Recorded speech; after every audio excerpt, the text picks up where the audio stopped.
as hereinafter provided, no member shall move a motion unless he shall have given notice in writing of such motion, either at some previous sitting of the House or to the clerk in writing not less than 14 clear days previous to the sitting of the House at which such notice may be made.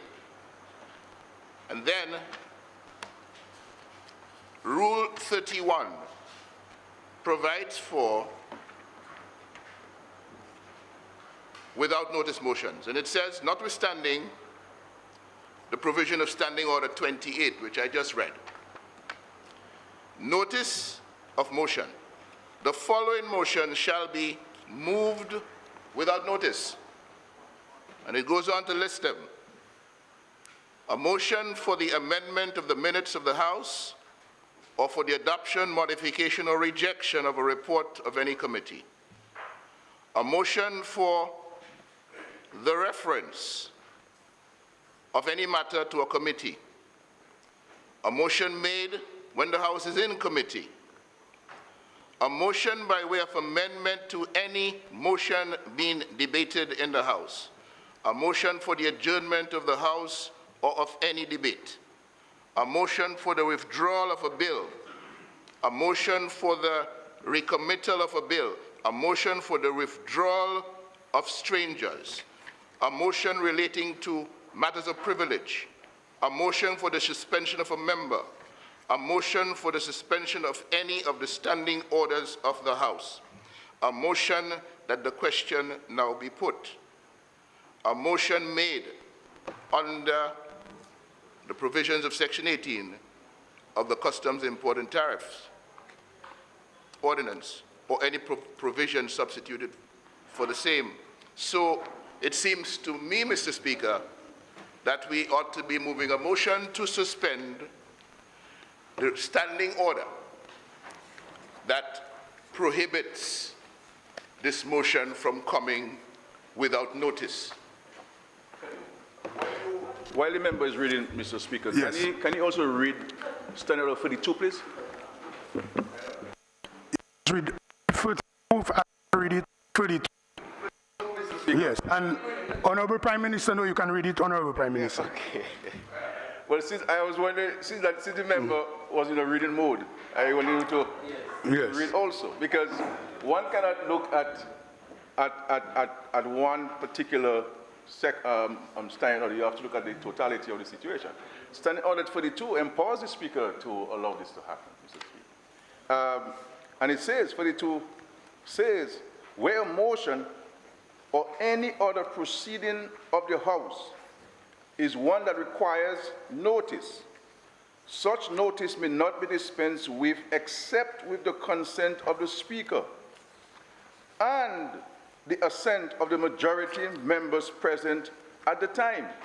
So this is why, Mr. Speaker, it has been put to the Parliament. The Parliament can change the proceedings of the House, the standing order, at any time. As a matter of fact, Mr. Speaker, even when there you are as a in 2021, I could stand, Mr. Speaker, and move a motion to adjourn Parliament sine die now. Once it gets the approval, the assent of the majority of the members of the House. So the Speaker has to give his consent, and then the majority have to give the approval, its assent to the motion.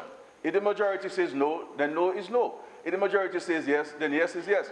But the rules do provide, and this has been done a million plus times in this House, Mr. Speaker, even in this current Parliament, Mr. Speaker, current Parliament. Sorry, thank you. Yes, thank you, Honorable Minister, members of this House, both on the opposition and government side. It is very clear, and I was just allowing the member to really make his point. But it's very clear that, one, this Honorable House has far-reaching powers, and therefore this Honorable House, by majority in a democratic process, can decide on how we proceed. Also, and I remind this Honorable House, that the standing order gives the Speaker far-reaching powers. far-reaching powers. And therefore, I agree with Standing Order 32, and as it reads, and that is for the interest of the public also, where a motion or any other proceeding of the House is one that requires notices, such notice may not be dispensed with except with the consent of the Speaker and the assent of the majority members present at the time. So we proceed. So let us proceed now. Sorry, Mr. Speaker. Sorry, Mr. Speaker. So what you've just said means, pursuant to 32, the Speaker has agreed and the House has assented. The majority of members of the House have assented. Not yet, not yet. Not yet. It's going to Not yet. Not yet. We'll have time. All right. We'll have time. And well, yes.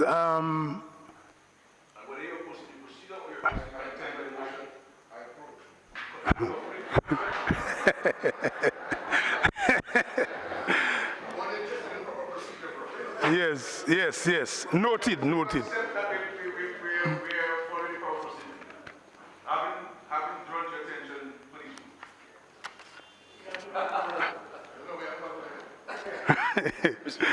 It has been moved. No. Yes, sir. Are you saying that having drawn to your attention Standing Order 32, you now accept that we're following the right procedure and that we're in compliance with the standing orders of the Parliament?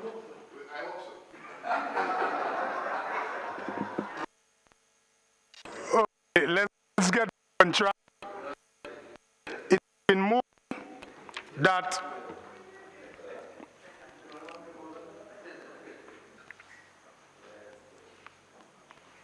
the draft copy of this resolution, which was circulated to the members of this honorable House with order paper, be replaced with a final revised copy of the resolution, and I read, that is the difference as follows. 1, the final revised copy of the resolution contains 8 paragraphs in the preamble as compared to 7 in the circulated copy.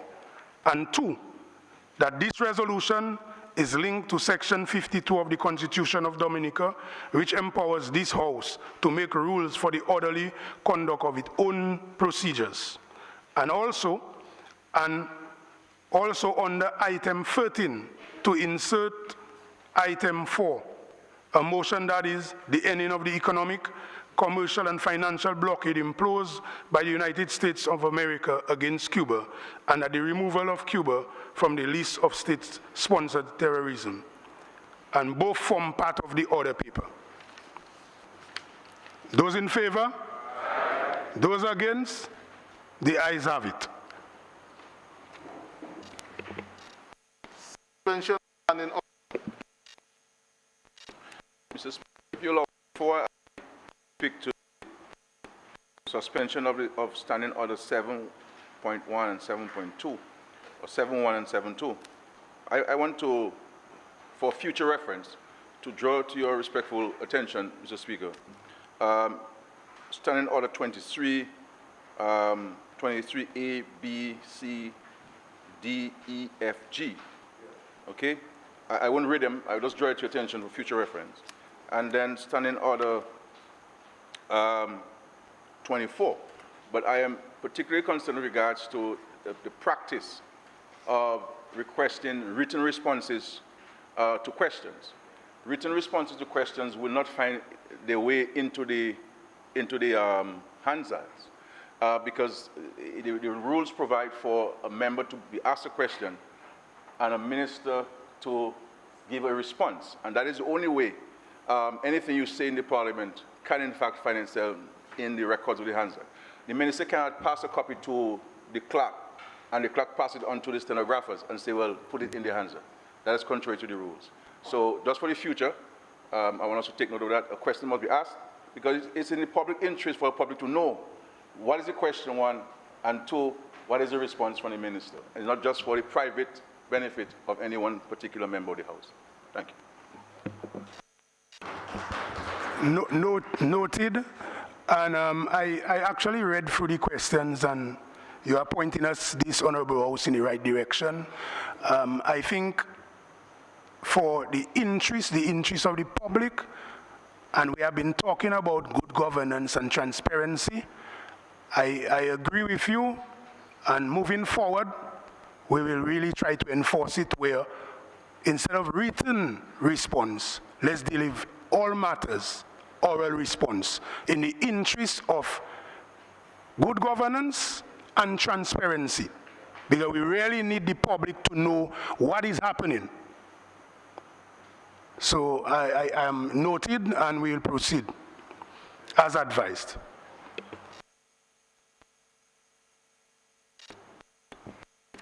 Who should I give for that, Speaker? Mr. Speaker, I beg to move that Standing Orders 7.1, 7.2, which relate to the sitting of members, be suspended. Mr. Speaker.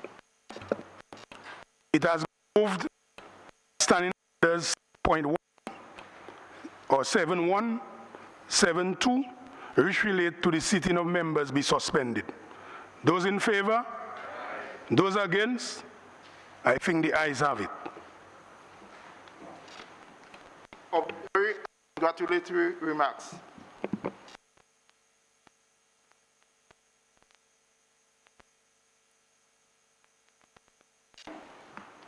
Confirmation of minutes. Mr. Speaker, I beg to move that the minutes of the meeting of Wednesday, 16th December 2020 be confirmed as circulated. Seconded, Mr. Speaker. It has been moved and seconded that the minutes of the meeting of Wednesday, 16th December 2020 be confirmed as circulated. Those in favor? Aye. Those against? The ayes have it. Announcement by Speaker. I would like to remind this Honorable House that the social distancing protocol as recommended by the Ministry of Health of the Commonwealth of Dominica be adhered to. All are reminded to sanitize their hands when accessing or leaving the chamber. I'm happy to report that some key achievements of the first year of the 10th Parliament, just short things. One, we are up to date with the Hansard in regards to the 10th Parliament. We organized the post-election seminar in which all members of this House participated, those that were available in state. We also coordinated and recommended and got 2 youth of Dominica to attend the virtual Commonwealth Parliament, namely Lorenzo Stanford, that's the Kalinago chief, and Kenelia Adams. Sanford and Kenelia Adams. Just want to give them a round of applause because they had a major impact there. Right now, one of them is really discussing with the Commonwealth Parliamentary Group to actually attend something that's, again, if the Lord allow the COVID-19 pandemic to settle down, to actually participate in something, some parliamentary, organized parliamentary procedures in Africa.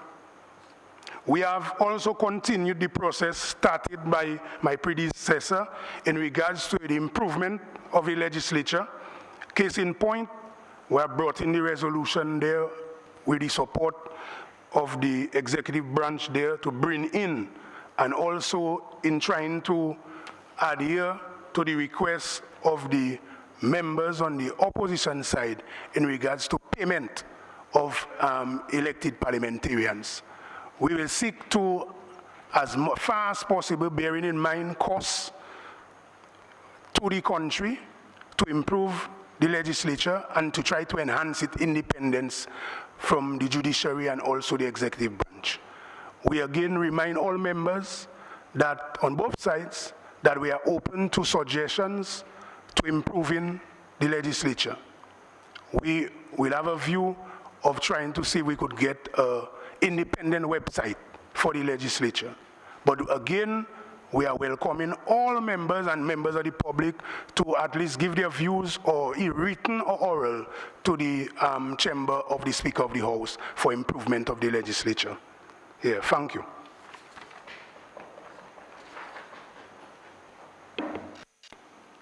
Presentation of papers.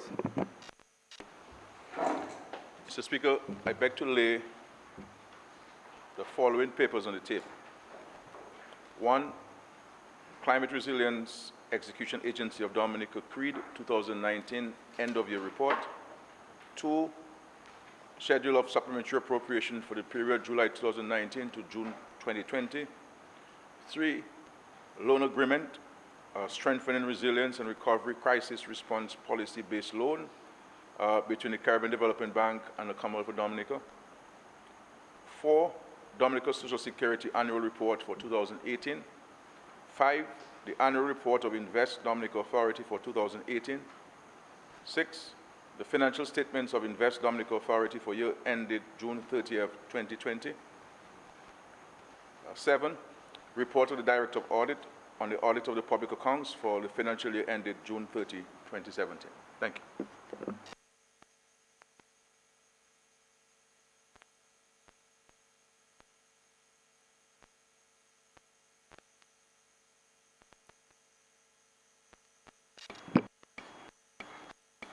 Speaker, I like to lay the following papers on the table. 1, report of the Integrity Commission of the Commonwealth of Dominica for the year August 31st, 2018. Report of the Integrity Commission of the Commonwealth of Dominica for the year August 31st, 2019. And report of the Integrity Commission of the Commonwealth of Dominica for the year ending August 31st, 2020.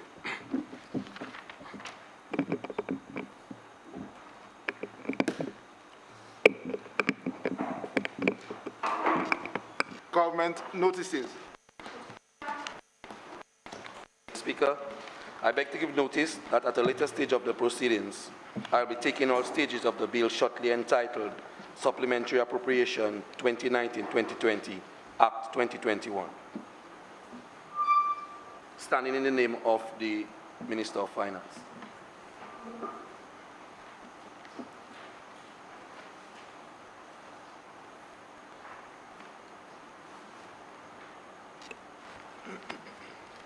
Mr. Speaker, I beg to give notice that at a later stage of the proceedings, I will move the motion authorization for a credit facility from the International Development Association for funding Government of the Commonwealth of Dominica's COVID-19 Response and Recovery Program, standing in the name of the Honorable Prime Minister and Minister for Finance, Economic Affairs, Investment, Planning, Resilience, Sustainable Development, Telecommunications, and Broadcasting, under other people.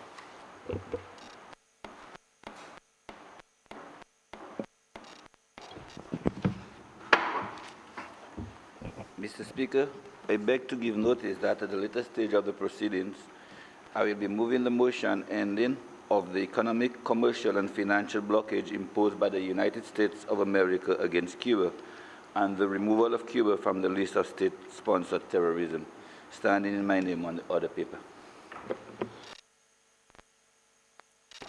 Mr. Speaker, I'd like to give this latest proceedings, moving the motion to amend the standing orders of the House of Assembly in the Commonwealth of Dominica to expressly provide for the entitlement of payment of salary of an elected representative and or senator to be calculated from the day after the poll at which he or she is elected, or the day after the date on which he or she is appointed, as the case may be, standing in my name on the other paper. Mr. Speaker, I beg to give notice that at a later stage of the proceedings, I will be taking all the stages of the bill shortly entitled Court of Justice Fees Amendment Act 2021, standing in my name on the other paper.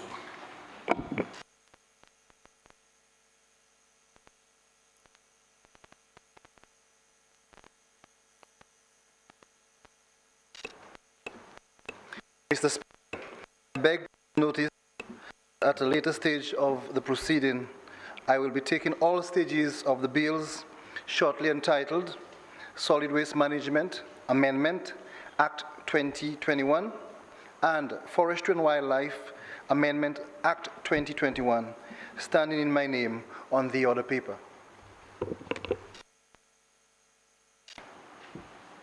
Unofficial notices.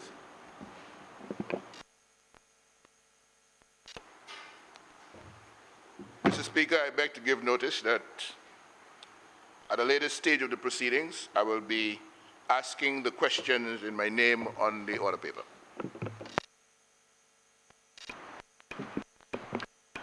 Mr. Speaker, I give notice that at a later stage of the proceedings, I'll be asking the question standing in my name on the order paper.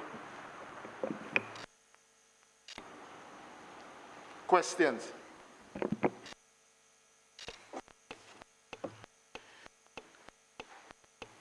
In light of the 2001 assessment by government's airport consulting firm, the Halcro Group, that the international airport site selected from the 1998 recommendations of Planning and Stanley was, quote, the most feasible site identified in previous studies for such a new airport, end of quote, will the Honorable Prime Minister and Minister of Finance present to this Honorable House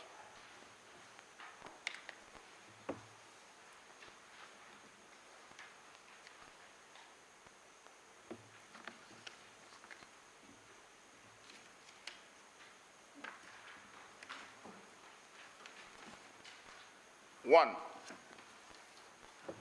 the site selection study and/or the technical feasibility study establishing, confirming that the site chosen by this administration is more suitable than the one selected in 1998, in respect of which over 1,000 acres of land purchased by the state is available for the development of an international airport.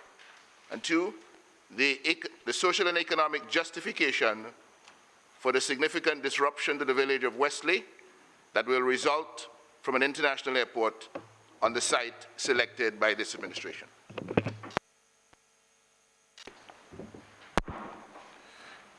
Mr. Speaker, let me inform this Honourable House that the statement made by the Leader of the Opposition is deliberately erroneous and misleading. The Halcro Group report of review of airport options of January 2002 did not indicate that the site identified by Planning and Stanley is, and I quote, the most feasible site, unquote. Not only did the report not say that, Mr. Speaker, but it actually referred to the design and study in very unflattering terms. And if such was stated, the Leader of the Opposition must first present that said study and the specific quotations to this Honourable House. Mr. Speaker, one of the fundamental justifications for the undertaking of the development of an international airport is the number of visitor arrivals to the country. The decision is largely influenced by the demand forecast for air passengers travel over the long term, usually 20 years or more. Interestingly, Mr. Speaker, the Halcro report, which the Leader of the Opposition referenced, had this to say about the Planning and Stanley report of 1998, and I quote, based on review for this study, the benefits advanced for the scheme are considered to have been based on flawed demand generation scenario and underestimates of construction cost and impact, end of quote, Mr. Speaker. As for the claim that over 1,000 acres of land were acquired by the state in 1998, This is blatantly unfounded, as records will confirm that the total acquired in 1998 was about 530 acres.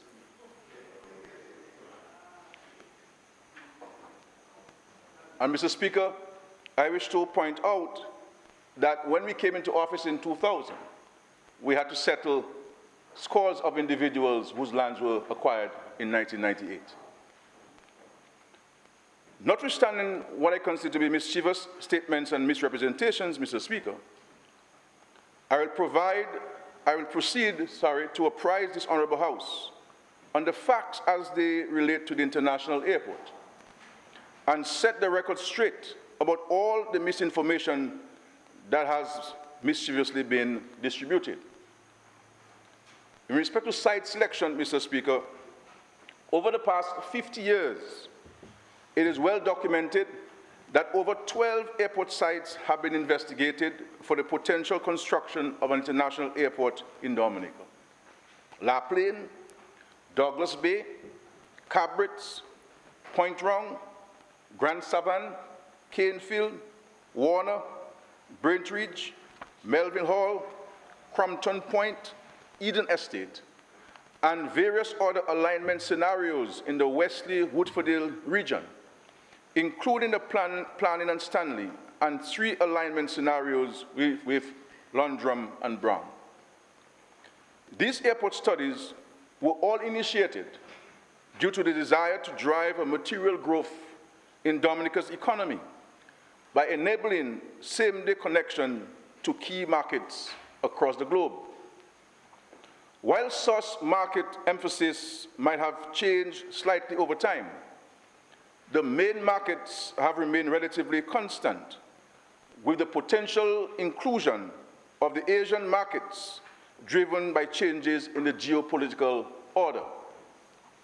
Regardless, with the passage of time, it is still believed by most that direct air access would not only enable a quantum leap in our tourist activity, but it will also enable shorter transit times to new markets for higher value but more perishable agricultural products.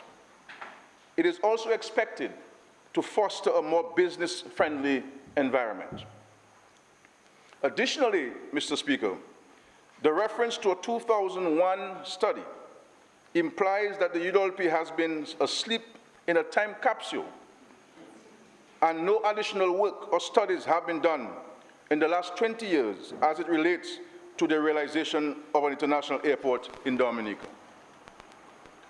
Mr. Speaker, as recent as 2017, we commissioned, that is to say this government, a study conducted by the American firm Lundrum and Brown, who advised us that the current site on which the international airport will be constructed by this government, that is the Wesley Woodfordale site, is the most suitable in terms of operations, technical and construction feasibility.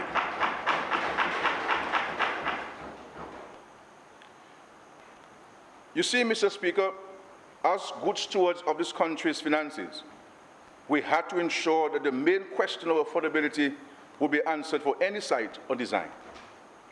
However, Mr. Speaker, since the Halcro Group Limited study was referenced, let us accurately point out what was said in this report. And I am going to be quoting extensively from the Halcro report, Mr. Speaker. S14. The review has identified and appraised a range of options to relieve constraints and enhance air access to Dominica. These include 1, construction of a new airport, 2, extension of the existing runways, establishment of a night operating capability, and expansion of airport capacity. That is in respect to what was then called the Melville Hall Airport and the current Canefield Airport. Measure to maximize compliance with required aerodrome standards are not regarded as options, but as necessary components of any enhancement proposals. Safety. The necessary compliance works are therefore also identified and detailed. in S18 of the report, appraisal of the new airport option is based on the scheme finally arrived at in the work carried out by Planning and Stanley up to 1998 for a site north of Melvin Hall. Based on this is what HALCO report is saying, the report which Mr. Linton, the leader of opposition, referenced in his question. Based on review of this study, the benefits advanced for that scheme, and Mr. Speaker, when you talk about scheme, you talk about the pyramid scheme and all kinds of things like that, are considered to have been based on flawed demand generation scenario and underestimates of construction costs and impacts. S19 goes on to say, Mr. Speaker, the scheme is based on an assumption, Mr. Speaker, the scheme. The HALCO group referred to the Planning and Stanley UWP report as a scheme, Mr. Speaker. I really wonder if the opposition has seen or even read this report, Mr. Speaker. Anyway, to state, in conclusion, the upgrading option large self-financing, that is expansion runway, night landing. While the high cost of the new airport scheme would result in large annual deficits, assuming that such a scheme would have to be funded on market terms, it would impose an unacceptable financial burden on the public purse. And this is what we've always said, Mr. Speaker, that we would ensure that in the construction of the international airport, we would minimize the impact on the people of Dominica. The report then goes on to say, Mr. Speaker, a number of studies, including the 2000 World Bank review, have raised severe reservations on the Planning and Stanley works of 1998, including technical feasibility of the earthworks and the adequacy of the cost estimates. We share these reservations. That is HALCO saying this, Mr. Speaker. We share these reservations and also conclude that the likely cost of the selected option will be way higher than what was quoted in the report. These are some of the actual excerpts of the HALCO study, which were either missed or misunderstood. It should be noted, Mr. Speaker, that the primary objective of the 2001 HALCO study reference was to advise on an economically favorable option to improve air access into Dominica. Mr. Speaker, this government went ahead with the recommendation of the HALCO group to improve Melvin Hall Airport with night landing and the extension of the runway as a short-term measure of improving air access. But we have always maintained, Mr. Speaker, that the construction of the international airport for Dominica is the ultimate for the long term. And this is where we are today, Mr. Speaker. And we've all seen the benefits of night landing in our country, allowing our country to be open for longer hours, as opposed to when the sun sets, or before the sun sets, as was the case when this government came to office. In an effort to advance the long-term intention of the government, in 2008, an airport development committee was established by Cabinet Decision number 1079 of 2008. An international airport development unit was also created and headed by one of the foremost engineers in Dominica, Mr. Lucien Blackmore. A 13-member team was entrusted by Cabinet with the task of primarily reviewing all of the existing airport studies, which were previously undertaken by various consulting firms, and to recommend the best technically feasible site for the construction of a new international airport for Dominica. The members of the committee were Mr. Lucien Blackmore, Engineer and Airport Development Coordinator, Mr. Kendall Johnson, CTO, Ministry of Public Works and Infrastructural Development, Mr. Brian Bino, Director of Surveys and Commission of Lands, Mr. Don Corriett, Airport Assistant Manager, Mr. Kevin Hull, Chief Physical Planner, Mr. Sebastian, Financial Consultant, Mr. Edward Lambert, National Authorizing Officer, Mr. Benoit Badwill, CEO, DASPA, Mr. Leonard Roy, Certified Pilot, Mr. Vincent Filbert, Permanent Secretary, Public Utilities, Energy and Ports, Mr. Gary Ed, Chairman DDA, Mr. Ivo Nassif, Chairman IDA, and Mr. Wendell Lawrence, Engineer. These individuals, Mr. Speaker, were selected and appointed in large measure based on their professional experience and expertise in the area of training and competence. And I want to make the point, Mr. Speaker, that Mr. Wendell Lawrence, of blessed memory, may his soul rest in peace, was the coordinator of the airport project during the reign of the UWP. So he was the one overseeing the airport project. And I placed him on this committee to review all of the studies that were done, Mr. Speaker. The prerequisites for the team's review were as follows.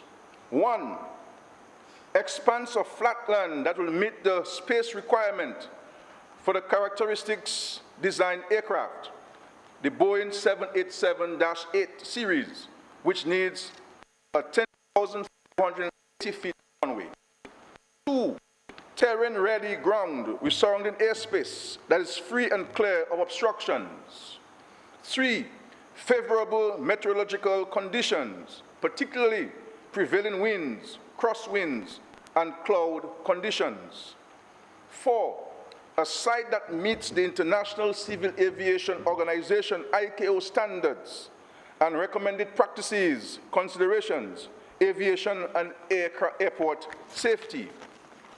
5, a site that is conducive to the development of an airport that will satisfy airlines operating guidelines.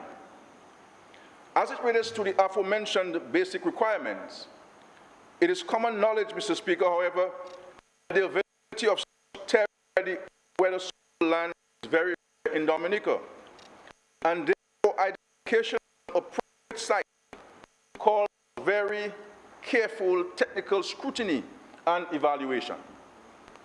This is especially vital in determining the navigational consideration for the final aircraft approach, plus the associated engineering and environmental challenge in seeking to deal with Dominica's rugged terrain to satisfy the recommended safety standard and practices for a navigable airspace.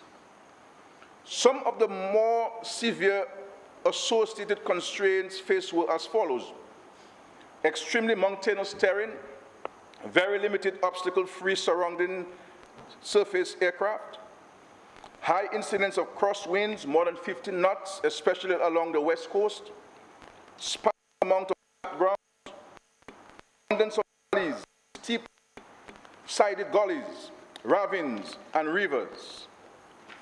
Based upon the research of past Dominica airport studies, the committee recognized that the 2 foremost documented authorities on the subject are: 1, the Sir Alexander Gibbs and Partners from the UK Dominica Airport Study, April 1988, and 2, the Planning and Stanley Engineering Associate Limited, New Dominica Airport Master Plan Study, November 1998.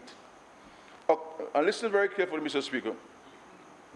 According to the committee's review of the Planning and Stanley report, the Woodfordale site option, the following were denoted. 1, it limits the dislocation of human settlements within sections of Wesley and Woodfordale. 2, proposed runway orientation calls for a curved, non-precision approach for landing, which also classifies the airport as a visual airfield. So what we call a big shape, Mr. Speaker. That's what the people are saying, not me. 3, and visual. With Mr. Speaker, the pilot will say, I can see the runway, let me land. Yes. Rather than going the instrument landing route. The airfield cannot meet full instrument landing capabilities, the highest recommended procedure. So if you see the runway, land. If you can't see the runway, don't land. 4, the proposed airport meets conditional ICAO requirements. 5, there are serious surface obstacles infringement issues pertaining to mountains of Mono Diab, Destiny, and Diablo 10 to a lesser extent. Which means, Mr. Speaker, you would only be able to land on the airport the way that we're landing on the airport at Douglas Charles now. If you have to do a butter flight, you might go into the mountains with me. 6, the likely frequent closure of the airport for safety concerns due to inclement weather, heavy rainfall, and low cloud cover. And I am referring to the 1998 Planning and Standing UWP report, which the military person asked me about, Mr. Speaker. 7, these surrounding terrain concerns will contribute to, among others, a displaced threshold, meaning a section of the 10,000 feet runway would not be usable space.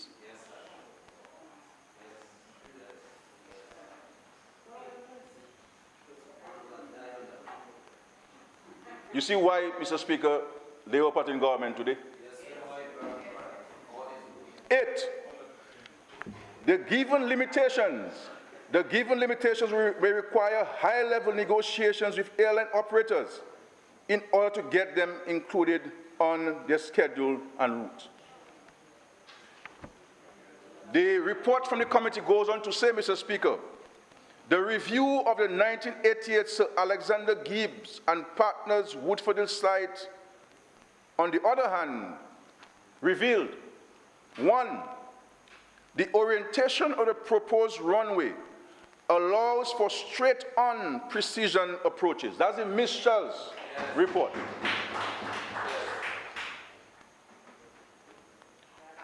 2, obstacle-free airspace surfaces. And the UWP abandoned the Mitchell's report. That was done by high reputable professionals, including 2 state-owned UK government entities that are known for building and designing airports. You can see what you wrote, Mitchell, but she was a little bit detailed and very circumspect with her approach. You know, I was a freedom party myself, Mr. Speaker, so that's why. This is the leader of the freedom party here, Mr. Speaker. Me. I really love 2 parties in America. 3, Mr. Speaker, full instrument landing system capabilities. 4, no significant turbulence since the prevailing winds blow from south to east. 5, 24-hour all-weather facility. All-weather facility. 6, satisfies unconditional ICAO standards and recommended best practices. 7, the lower elevation of proposed runway, 45 meters above mean sea level, as compared to 127.96 meters, will contribute to greater aircraft performance and aircraft capacity. 8, the lower elevations will also limit the depth and extent of earthworks, and by extension, the cost of construction. 9, the likely impact on sections of Bottom Wesley and Woodfordville, as well as the opportunity for transforming the socio-economic landscape. The report goes on to say, Mr. Speaker, based upon the analysis and evaluation of various Dominica airport studies, therefore, the committee is of the opinion that the Woodfordville site, as recommended by Sir Alexander Gibbs and Partners report of 1988, is the best technically feasible option for the development of an international jet airport. The primary reason being it is the only site with adequate obstacle-free space for the construction of a 10,580 feet runway with straight-on precision for safe 24-hour all-weather operation according to full ICAO standards and recommended practices. Although this site is also affected by occasional emergence 10 more minutes. of the crosswinds, but this does not pose any hindrance to aircraft operations. Since preliminary research has shown that the crosswind speeds are less than 30 knots, and aviation operations and safety shall be within acceptable limits of the ICAO standards and recommended practices. Once the appropriate navigation and any other civil aviation aspects are addressed at the required international jet airport level. In the view of the committee, an assessment, the committee went on to say that, and I quote, another significant advantage with the Sir Alexander Gibbs 1988 report is the lower elevation would permit greater aircraft performance and reduce construction costs due to less earthworks, less depth of cut and height of field, which is considerable since earthworks account for approximately 67% of the total project cost, end of quote. Mr. Speaker, when this DLP-led government decided in 2017 to aggressively pursue the construction of the international airport, we decided to engage a reputable international firm with experience in the design and construction of international airports. And we were led to Landrum & Brown, an American firm which came highly recommended. We could have gotten the Chinese, the Cubans are excellent, the Venezuelans are superb, but people say it's a scary strength and so on, so what they say is true. I went to America. I went to America. Their task, that is to say the task of Landrum & Brown, was to advise the government of the most suitable site for the airport based on their independent and unfettered investigations. Using modern technology and other means, they were able to get extremely detailed terrain maps to conduct scenario analysis of not just the site, but also several different alignment options to arrive at the optimal site and alignment. The assessment conducted by Landrum & Brown took into consideration 5 key criteria. 1, obstructions, straight precision landing with no obstruction on takeoff and landing versus curved visual landing, which was what the Planning and Stanley firm recommended. 2, earthworks, minimize the amount of cut and fill requirement. The current site is estimated to require about 14 million cubic meters of earthworks. The Planning and Stanley site required almost 20 million cubic meters. 3, wind conditions. According to ICAO standards, wind conditions must be 95% usability. And this site which we're building the airport on, Mr. Speaker, exceeds the required standards. 4, social impact. Minimize negative disruption in the vicinity of the site. And in the case, only about 70 built properties will be impacted. 5, overall cost. Due to the orientation of the site, the cut and fill will be less, and the terrain violations will be lesser. So, Mr. Speaker, it is good to ask questions, as I pointed out earlier today in Guiding the House, because that's how some people learn. But when one fails to read, to assess, to accept the facts and conclusions of reports they are quoting, they must be honest about their inadequacies, Mr. Speaker, lack of preparation, and general indifference. So, Mr. Speaker, next time the opposition leader should not try to quote in the lead up to his questions, but instead simply ask for advice and directions. And I will be quite happy to assist in that regard. Lundgren and Brown, Mr. Speaker, based on their analysis and various investigations, advised on the current site which this government will construct the international airport. Essentially, Mr. Speaker, the same site identified by the Sir Alexander Gibbs and Partners report of 1998, but with an improvement to the alignment in order to ensure no obstructions, Mr. Speaker.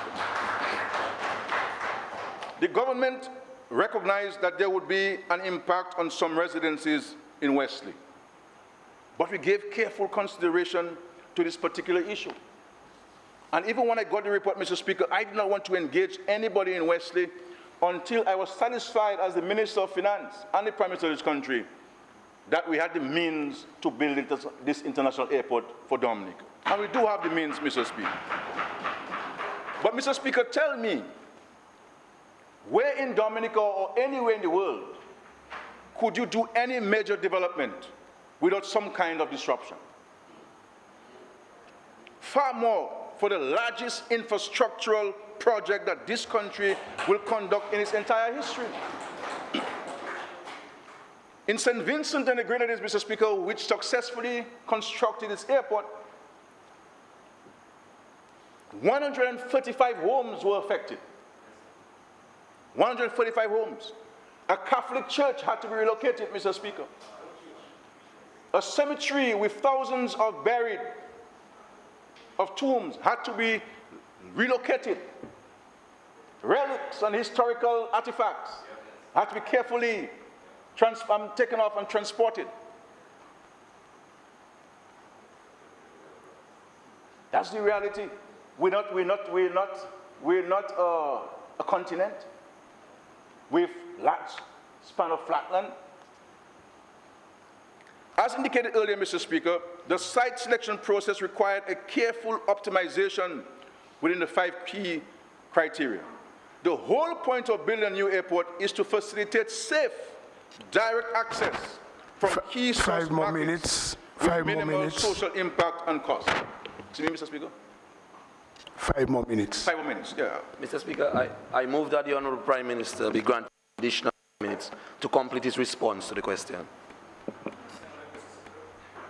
It has been moved and seconded that the Prime Minister be given an additional 10 more minutes.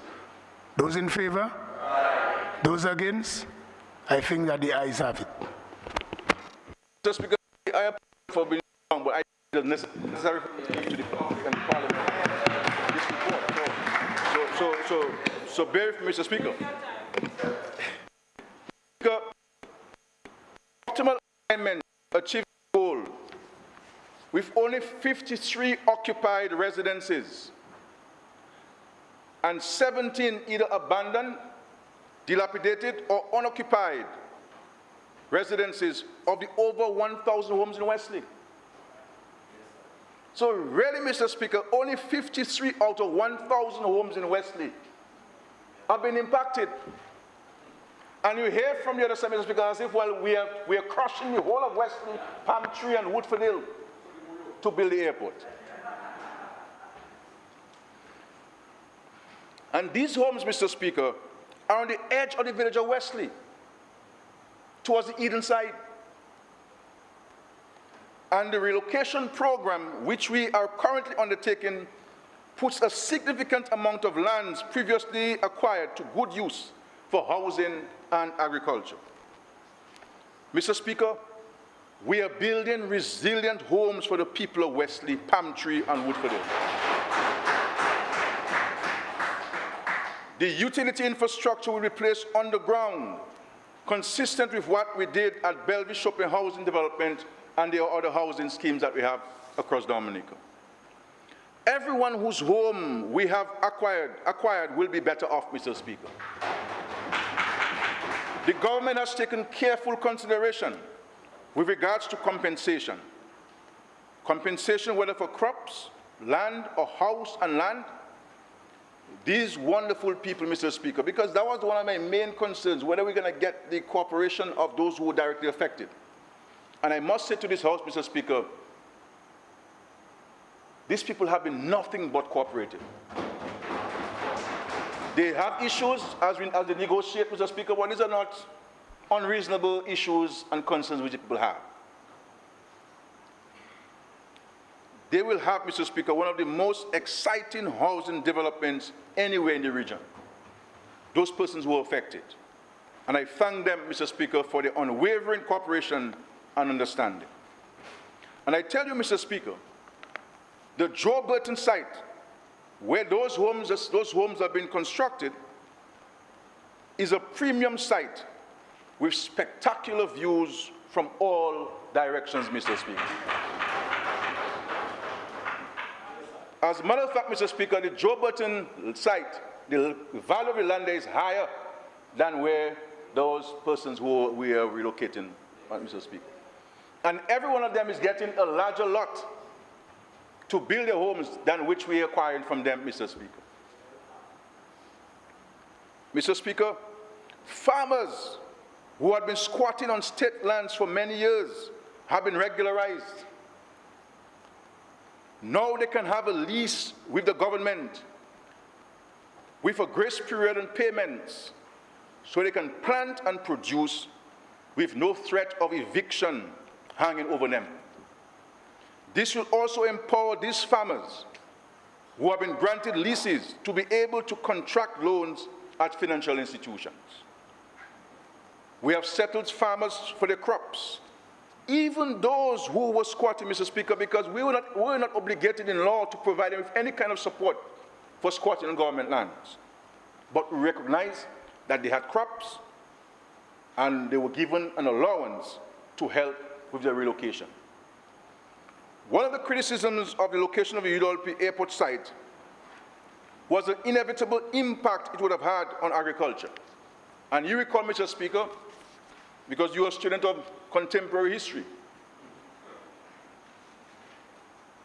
Mr. Afimate was one of the major and the loudest voices against the use of all of the agricultural land for the airport at the time. During the UWP acquisitions, there were no provisions for a resettlement of farmers who were dislocated by UWP. So they took your land, took a long time to pay you, you got your money, and that's it. They bred poverty in Wesley as a result of that, by taking land, productive land, Mr. Speaker, with no clear plans, no clear source of financing to build the airport. Because election was coming, they said they're going to build an airport, which was the figment of their imagination, Mr. Speaker.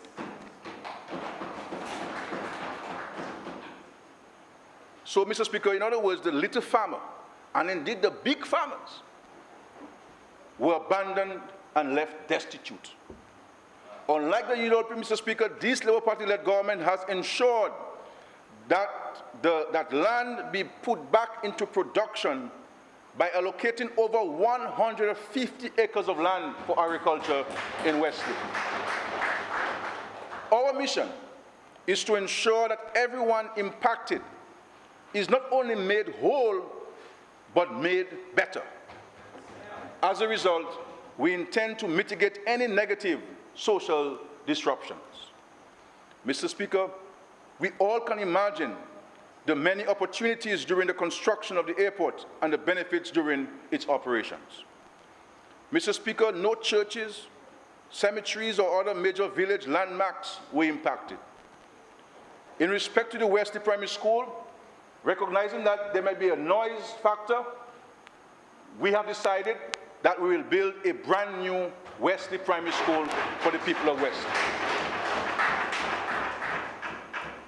And there are about 4 private tombs on private lands that we've acquired, that we're working with the families to, in a respectful way, to transfer to another site.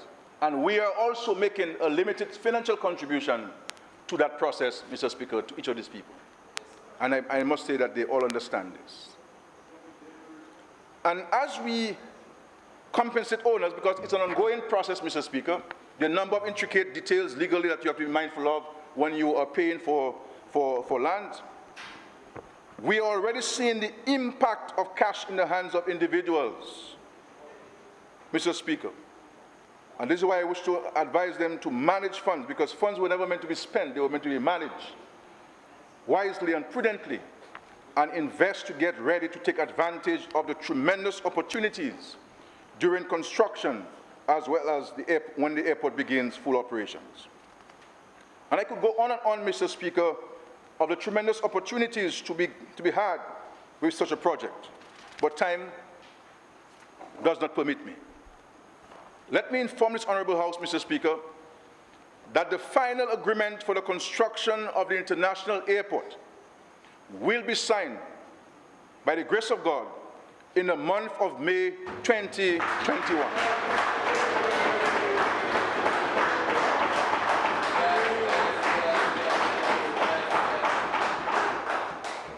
Mr. Speaker, God is great. God is great. The designs for the airport are ongoing and should be completed soon. And this airport has been designed by Lundgren & Brown, this reputable international American firm. The lab, which will provide necessary and important support during the construction of the airport, is under construction, Mr. Speaker. Homes are being built by the government for 32 families impacted by the airport, and those homes are being built, not going to be built, no, they are being built as we speak, Mr. Speaker, with several local contractors engaged, and several individuals who decided to accept cash for their properties are building their homes and businesses. When I went to visit the site, I have never seen Charles Watty smile so much. I was in West for 2 hours, Mr. Speaker, and Charles Watty was smiling. He showed me where his house. Big house. You know the way, Mr. Speaker, love houses. Let me tell you something. They love big houses. You know. And then we have people like Fathead, who is not only building his home, Mr. Speaker, based on the big check he got, but he's also building his business, Mr. Speaker.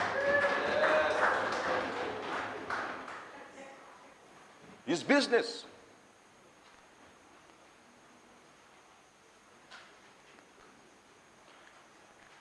Discussions and engagements with the Eastern Caribbean Civil Aviation Authority and ICAO are ongoing. We have decided to engage ECA and ICAO every step of the way, Mr. Speaker, to ensure that we meet all of the standards required by them. The International Airport Development Company has been established and the board of directors appointed. A chief executive officer and support staff have been engaged, with several more recruitments to come on stream soon. Funds have been transferred to the IADC to carry out its mandate. A structure has been put in place, and very soon we shall appoint an international firm to commence discussions with all international and regional airlines with a view to securing the commitment to fly to Dominica in advance of the completion of the international airport. So we're not waiting to build the airport and then speak to them. We're going to speak to them from now. Broad community consultations are ongoing, especially with those directly impacted, and will intensify as the project continues to unfold. We've held discussions with the financial institutions to charge them with allocating funds for various developments, which citizens and residents of Wesley and Woodford Hill, in particular, will be interested in. Discussions were also held with private sector entities, including all the utility companies. While we have a firm commitment from the People's Republic of China to assist with the funding of the international airport, we have decided to commence the construction utilizing the CBI program. It is said, Mr. Speaker, a journey of 1,000 miles begins with the first step, and we are taking the first step on our own, Mr. Speaker. When the Chinese meet us, they will meet us. And we shall engage MMCE as a developer to assist in building the international airport for Dominica. This sensible and prudent approach will no doubt limit the financial burden on the people of Dominica for the construction of an international airport. The reality is, Mr. Speaker, there is no international financial institution or regional financial institution which will give Dominica money to build an international airport. And therefore, you have to go the route of bilateral relations. As St. Vincent and Grenadines, St. Vincent and Grenadines built its airport with no monies from the World Bank, no monies from even the Caribbean Development Bank. So how do you build the airport? And this is the only government, and remember, Mr. Speaker, we were saving money. Hurricane Maria came and we had to use it. By now, we would have had more than half of the monies to build our airport ourselves.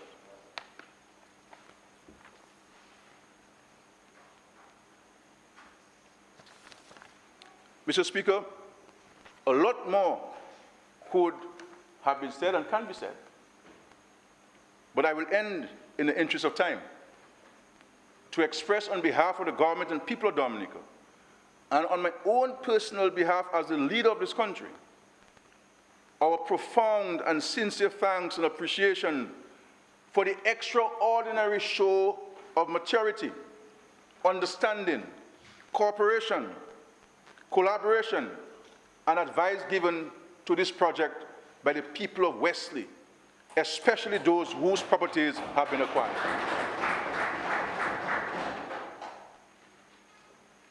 We as a government have received nothing but cooperation, even when there were attempts by some who have no interest in the welfare and well-being of the people of Wesley constituency in Dominica to create a spirit and atmosphere of discord, with the ultimate hope that the one project that we have waited for over 70 years to come to fruition would be in jeopardy.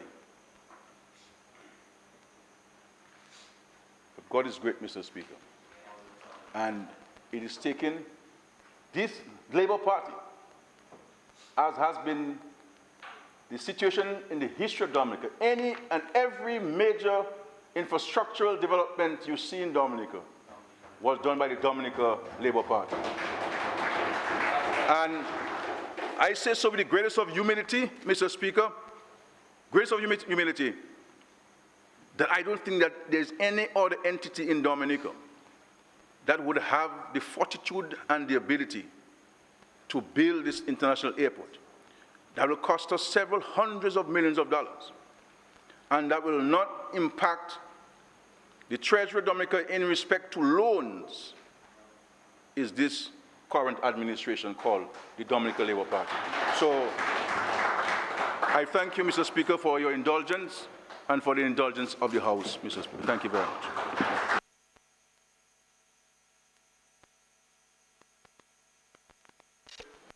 Mr. Speaker, I want to follow up the question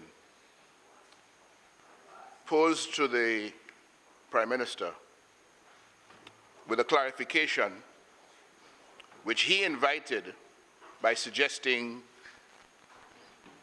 I was quoting things from a report which are not in the report.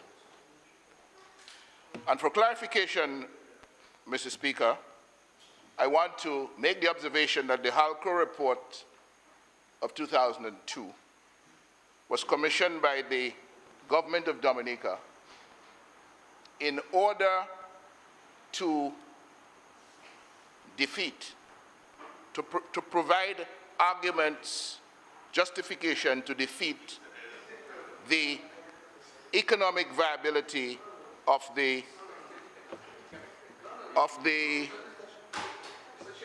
United Workers' Party plans for the international airport. What is your problem? Wait a second, Mr. Speaker. No, we are not here today in any back and forth debate. Complete your statement. Yes, please. I'm asking the Honorable Reggie or Street to just bear with him. Yeah, bear with him. Let him complete. Thank you, Mr. Speaker. And Halcrow presented elaborate economic takedown of the Planning and Stanley proposals, but concluded that the site remained technically feasible and was used as the comparison with the Melville Hall Airport, which the government at the time was interested in upgrading. About quotes, Mr. Speaker, I want to refer this Honourable House to the Hansard of the meeting of Parliament of the 1st of May 2003. The Hansard. Mr. Speaker, on a point of order. Yes. Earlier on, we were hearing about procedure and following the proper procedure. Can I refer you, Mr. Speaker, to Standing Order 24, 5, Yes. which deals with what can happen after a question. It really should be supplementary questions. Yes. Not statements. Actually, Honourable House, I had a comment there, but I wanted the Honourable Member, the Leader of Opposition, have your seat, please. Let me just clarify something. First of all, I think the response was clear, concise, on Standing Order 24.5. Let me read it. 24.5 says, after the answer to a question has been given, supplementary questions may, at the discretion of the speaker, be put for the purpose, and it reads, but I'm not going to allow any long debate on that matter. The rules of questions clearly says that there should not be a question for text for debate. So I'm not allowing it. I'm not even going to ask the Honorable Reginald Austri or the Honorable Prime Minister to respond. Let us proceed. We have many questions here. So let us proceed, and let me just comment on something.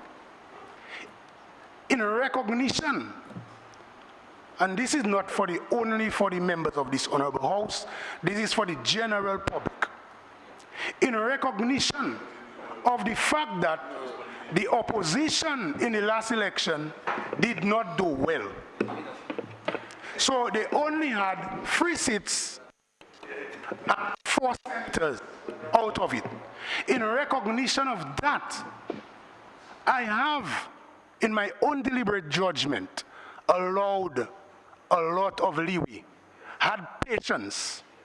And I want to inform the general public that in this 10th sitting of Parliament, which is from the last election, all questions by the opposition were allowed. All, without exception. All. In moving forward, I also want to point out to the general public that there were questions with far-reaching implication.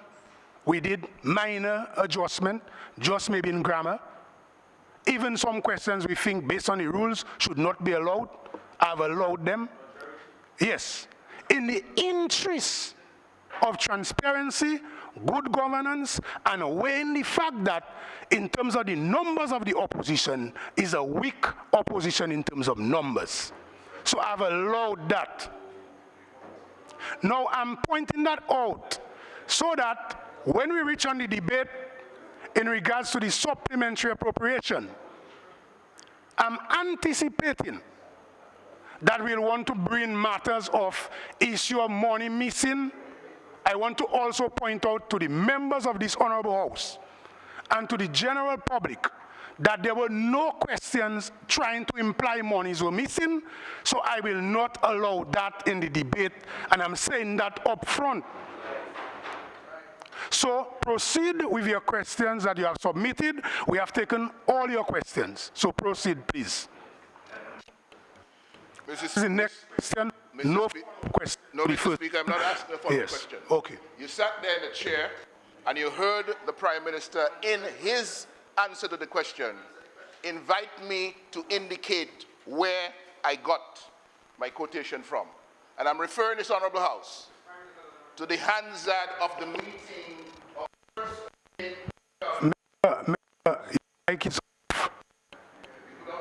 Yes. So hear what I'm saying. Your offer. Yes. I told you clearly that the Speaker has the authority to allow. I have disallowed. I'm asking you respectfully to please proceed with your next question.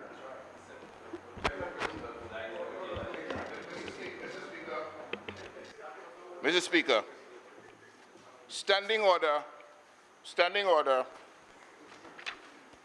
24.2, Rule 24.2. Subject to the provisions of paragraph 6 of this standing order, the answer to a question shall state only the relevant facts necessary to a reply and shall not contain accusations, discourteous statements, or epithets, imputations, sarcastic or insulting inferences, ironical expressions, or hypothetical cases. I have never listened to any answer to a question in Parliament that was more abusive and in violation of 24.2 than the response we just listened to. You want to talk about rules? Let's talk about the rules. You question to your house that was embedded with factual errors. The reality is the question should have never been placed on the other paper. Let me deal with the factual error. Well, listen. No, let me deal with the factual error. The 1,000 acres of land, Roland, was wrong. You said... Let me deal with the factual error. No. You said that before. Talk about rules. And you know that the ULP set aside the Mischel's report because of political machinations. And the plan and staff report, you could see the report, you guys were trained. Are you going to allow me to conclude what I'm saying? Are you going to allow me to conclude what I'm saying? Yes, Honorable Prime Minister, yes, okay. I've said that I've ruled on the matter, but you want to bring up the matter again for the interest of the public. Interest of the public. Member, the interest of the public, the second part of the question says that the social and economic justification for significant disruption to the village of Wesley that will result from the international airport on the site selected by the administration. First of all, you have already made an inference that there is significant disruption. One, there's an opinion. Speaker, you allowed the question. Let me just Let me just point out the facts. The rules say that in answering the question, he cannot do what he did this morning, and you're now justifying that. Gosh. Nice. So, in regards to that question, the fact that you have asked for the social and economic justification, you have just given the person responding a lot of leeway to talk about all kinds of matters. And that is the issue there. So, I do not want us to take this as a pretext to put this honorable house in disrepute. Let us proceed with your other question. Before you go on, the rule of the house makes for 30 minutes for questions. 30 minutes went away long ago. Yes. Remember what small asked for additional 10 minutes. Yes. So, yes, and that was my point. My point was this thing was so lengthy already. So let us proceed. We have many other questions. So please, Honorable Leader of the Opposition, please proceed with your other question so that we can move on. Of the meeting of the 1st of May 2003. Your mic is off again.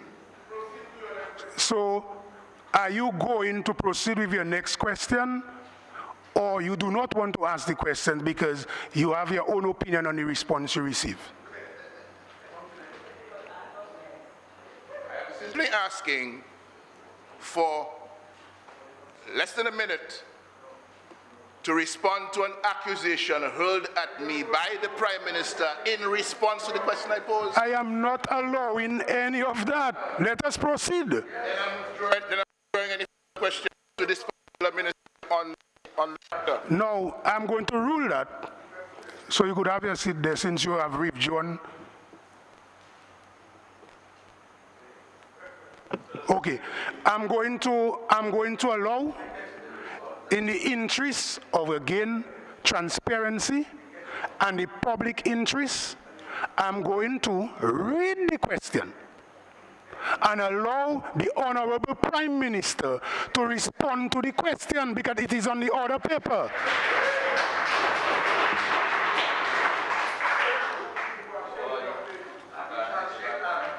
So the next question, and I want to declare to the public that this question is not from me. The question is from the opposition leader who have refused to ask the question. So I will read for him. Question number 2, by the Honorable Member of Marigot Constituency and Leader of Opposition, Mr. Lennox Linton, to ask the Honorable Prime Minister and Minister for Finance, Economic Affairs, Investment, Planning, Resilience, Sustainable Development, Telecommunication and Broadcasting, Dr. Roosevelt Skerrit. Lawful ownership of public infrastructure projects. And Mr. Linton asked, given the provision of Section 76 of the Constitution, the supreme law of Dominica, that, quote, that is, all revenues or other monies raised or received by Dominica shall be paid into from the consolidated fund, end of quote. Will the Honorable Prime Minister and Minister for Finance advise this Honorable House whether or not the state has lawful ownership of housing, health, and other public infrastructure projects not approved by Parliament and built with money that was not paid into and from the consolidated fund? Follow-up question, if the state has lawful ownership, how was it secured? If the state does not have lawful ownership, how will it be secured? Again, I repeat to the public and this Honorable House, this question is not from me, this question is from the Leader of Opposition, Honorable Lennox Linton, who have refused to ask the question after the Prime Minister gave a free response to his question. There's a girl saying, "Ushashi utape." You see, you get fine. Mr. Speaker, as a responsible government led by myself, this Labour Party government continues to ensure that all assets of the state are properly accounted for. In the case of government's infrastructure, we continue to ensure that all infrastructure, for example, buildings, roads, and bridges, are housed on state lands. In cases where government desires to construct these infrastructures on lands owned by other parties, these lands have been acquired by the state following Cabinet's approval prior to the commencement of construction activity. The International Airport site is the most recent case in point.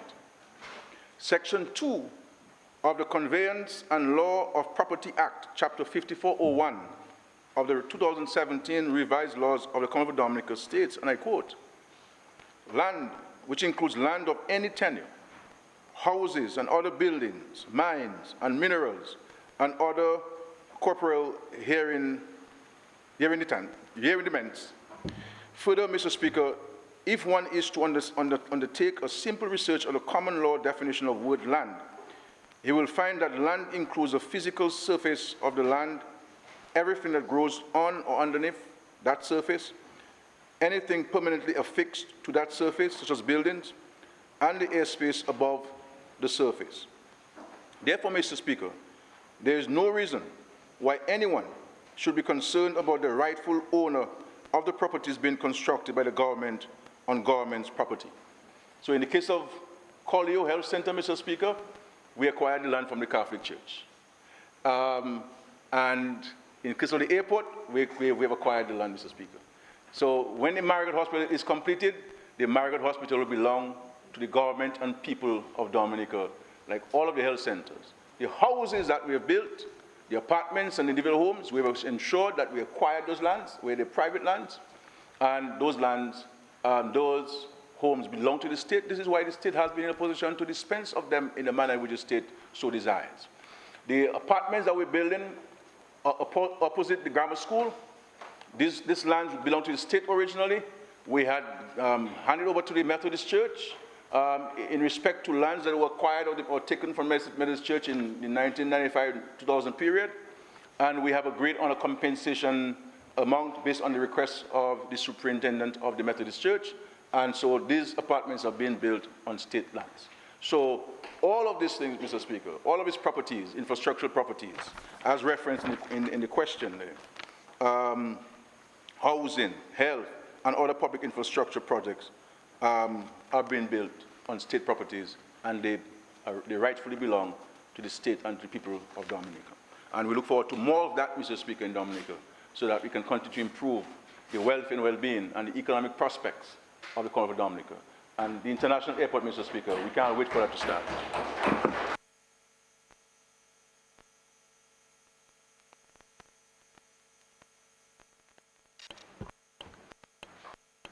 Another question? Just to attend, continue the question, we will need Parliament approval of the extension of time. So 30 minutes that has gone 30 minutes ago. So, yeah.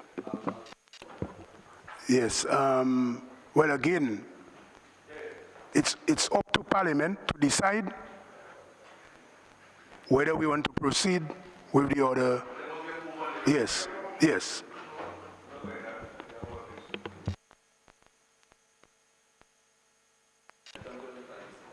Okay.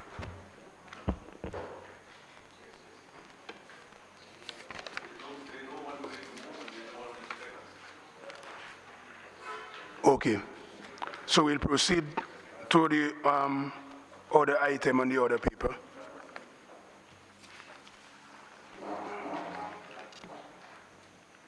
Introduction of bills.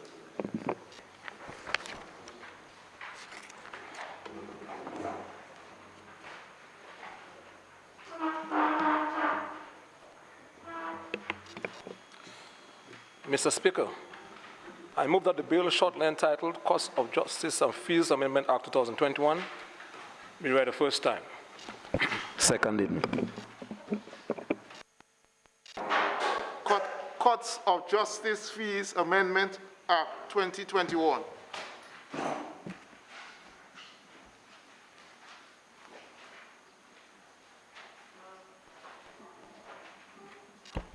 The bill has been read the first time.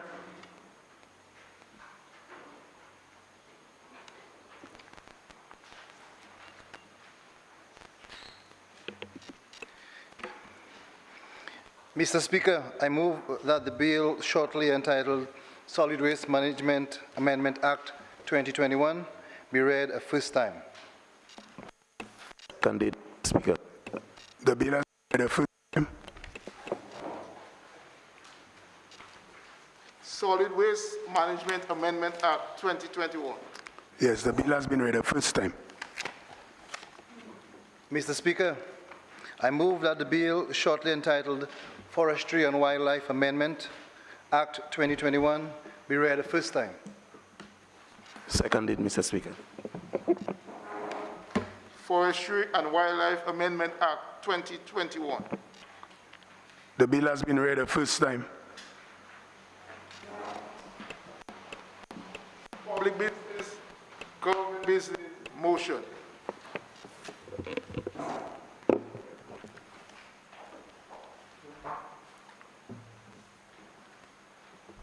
Yes, I recognize the Honorable Ian Douglas, so proceed. Supplementary estimates of expenditure for the financial year ending 30th June 2020. Be it resolved that this Honorable House approves the supplementary estimates of expenditure for the year 2029-2020 amounting to $134,840,142.20, the details of which are contained in the attached schedule. Second. Seconded, Mr. Speaker. Mr. Speaker, the supplementary estimates being presented to this Honorable House today for a total of $134,840,142.20 represents advances made from the contingency fund for the period July 1st, 2019 to June 30th, 2020.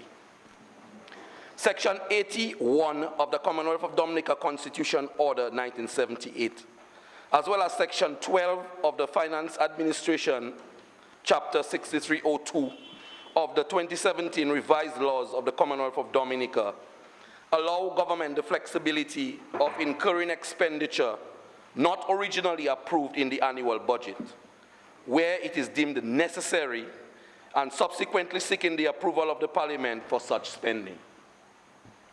The details of the expenditure are as follows. 7%, or $8,940,782 was met through grant funding. 92%, or $123,899,360 was funded by local resources, while 1%, or $2 million, was financed by loan funds. Mr. Speaker, the government of Dominica continues to be prudent in the management of public funds, and the supplementary estimates detailed below gives a clear indication of government's firm commitment to be transparent in financial matters. The Ministry of Justice, Immigration and National Security received an amount of $4,097,208. Of this sum, $791,055 was required to meet expenses for court matters, mediation agreements, and professional fees to various lawyers representing the state. Mr. Speaker, as you are aware, on the project consolidate the laws of Dominica, which are absolutely immaculately presented before this Honorable House here this morning, Mr. Speaker, for the calendar year 2017. The last consolidated report, Mr. Speaker, was done in 1990, 31 years ago.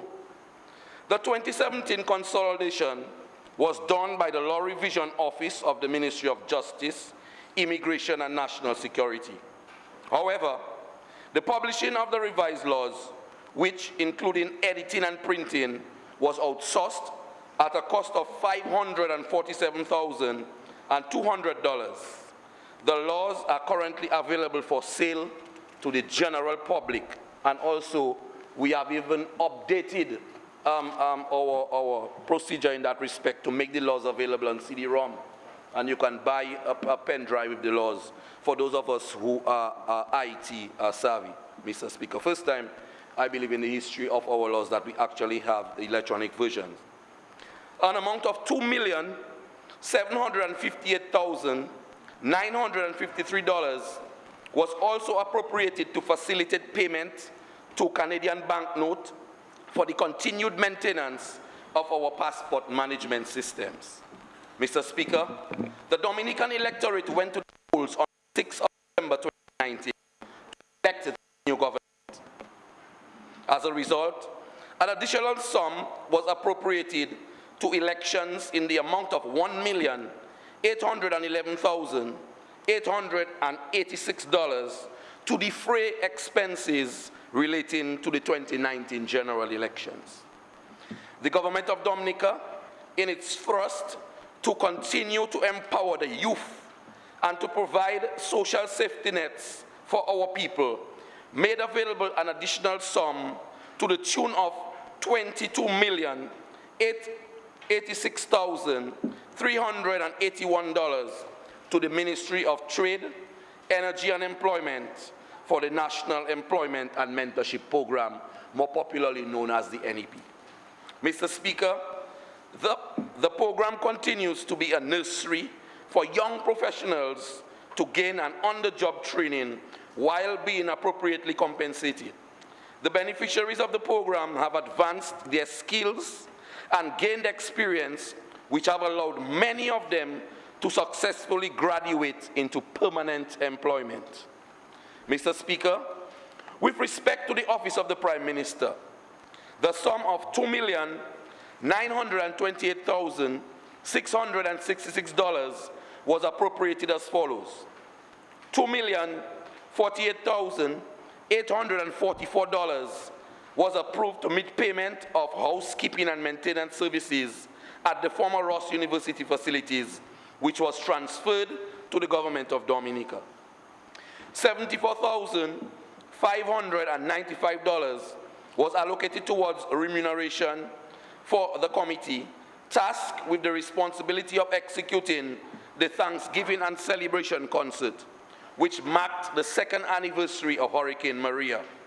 Mr. Speaker, the event was indeed a great success, but more importantly, it served as an ideal opportunity to be thankful to God for guiding and providing the means for the speedy restoration of our beloved country. Mr. Speaker, when we woke up on the morning after Maria, none of us would have anticipated that remarkable recovery in such a short space of time. Thanks to God for electing the Dominican Labour Party led by an astute Prime Minister and Minister for Finance, an experienced, visionary leader who understands the intricacies of running a country, and more so in times of disasters, because he has been tested and tested and tested, from Erica to Maria to COVID, Mr. Speaker, and he continues to reap success after success, Mr. Speaker. Under his leadership, we continue to weather our many storms, including the COVID-19 pandemic, and we continue to work towards building a more resilient and dynamic Dominica. Also, Mr. Speaker, under the office of the Prime Minister, $531,904 was needed to purchase 2 vehicles for use as the Prime Minister's security fleet. The government, acknowledging the urgent social needs of citizens, transferred $1,800,000 to the Rapid Recovery Agency to assist with emergencies. $273,323 was utilized to facilitate refurbishment works at the office of the Prime Minister. Mr. Speaker, additional budgetary provisions in the sum of $16,046,855 was approved by the Ministry of Finance. A humanitarian contribution in the amount of 100,000 United States dollars was made to the government of the Commonwealth of Bahamas to aid in the recovery and reconstruction efforts following the passage of Hurricane Dorian. Mr. Speaker, and I just segue here for a minute to interject that again we are making another contribution to our brothers and sisters in St. Vincent, Mr. Speaker. That is evidence of a government that continues, Mr. Speaker, to look out for our brothers and sisters in the region as they looked out for us after the passage of Hurricane Maria. So I commend the government on those gestures, Mr. Speaker. $90,000 was authorized to meet salaries and allowances of the National Authorizing Officer, and $12,685,000 was authorized to address the shortfall in budgetary allocation for retirement benefits, Mr. Speaker, and we pay retirement benefits on time. Unlike 20 years ago, Mr. Speaker, retiring public servants had to wait for months, sometimes years, Mr. Speaker, under the United Workers' Party government before they could get their retirement benefits, Mr. Speaker. Mr. Speaker, the government continues to ensure that the sustainability of micro, small, and medium-sized businesses. We are fully aware of the social and economic impact of those businesses. That is why, Mr. Speaker, we continue to explore innovative ways to provide support to them. As you will recall, Parliament approved an emergency order due to the emergence of the COVID-19 virus in Dominica, which took effect from April 1st, 2020, and saw the partial lockdown of our economy. Many of our businesses were severely impacted. one of the stimulus measures announced by the Minister of Finance to assist small businesses during the very difficult COVID-19 era was a $5 million loan facility through the Aid Bank. The government of Dominica and the Aid Bank entered into a loan agreement in May of 2020, and $3 million of the $5 million was made available to the bank immediately for on-lending to the MSMEs at an interest rate of only 1% interest. The balance of $2 million was budgeted for in this fiscal year. However, Mr. Speaker, as you would have heard, the facility at the Aid Bank was oversubscribed, and we are hopeful that we will be in a position to provide the Aid Bank an additional $6 million by May 31st, 2021 to service the pending applications. Mr. Speaker, an amount of $879,471 was also approved for the Ministry of Agriculture, Food and Fisheries. The Food and Agricultural Organization, FAO, donated $132,031 for the implementation of the Climate Change Adaptation Fisheries sector in the Eastern Caribbean project. In addition, the sum of $6,747,440 was approved under the grant component of the World Bank funded Emergency Agricultural Livelihoods and Climate Resilience project. This amount was utilized to facilitate payments to suppliers for the procurement of agricultural inputs, rental expenses, and other related expenditure. This expenditure has ensured an increase in agricultural production during the pandemic period. As a country, we have been self-sufficient in primary agricultural products and have also been able to export to the neighboring islands. Mr. Speaker, the dreaded coronavirus pandemic left no country unaffected. As a result of its devastating impacts, the contingency emergency response component of the Emergency Agricultural Livelihoods and Climate Resilience project was activated. Consequently, the World Bank disbursed $2 million through a loan funding to aid the Ministry of Health, Wellness, and New Health Investments. With respect to the Ministry of Education and Human Resource Development, the sum of $7,585,323 was appropriated as follows. $663,133 was used to settle value-added tax accrued during the refurbishment of 5 primary schools. The Government of Canada donated $1,850,631 to meet payment of wages, consultancy training, supplies, and material under the Dominica Climate Resilience and Restoration Project. As you are aware, Mr. Speaker, the Canadian government is funding the rehabilitation and construction of the Dalis, Mont Jean, Grand Bay, and Will Strathmore Stevens primaries. Some of the funds were also utilized for the rehabilitation of the Salisbury Government School. The balance of the funds provided by the Getty Foundation of the United Kingdom in the amount of $12,799 went towards the rehabilitation of the Portsmouth Library. $140,146 received as a grant from Massey United Insurance Company Limited was used to refurbish schools around the island. In keeping with the ministry's vision of having at least one university graduate per household, the sum of $4,918,614 was approved as tuition fees for students pursuing higher education. Mr. Speaker, the government has been providing rental assistance to families of the Silver Lake community who were left homeless by a fire which destroyed their dwelling in December 2016.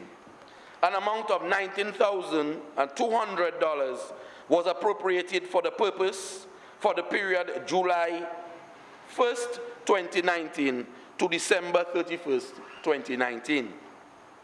Also, $1,123,583 was approved for the following purposes: the extension of rental allowance for the victims of Tropical Storm Erica for a period July 1st, 2019 to June 30th, 2020. The extension of displacement allowance also to the victims of Tropical Storm Erica for the period July 1st, 2019 to December 2019.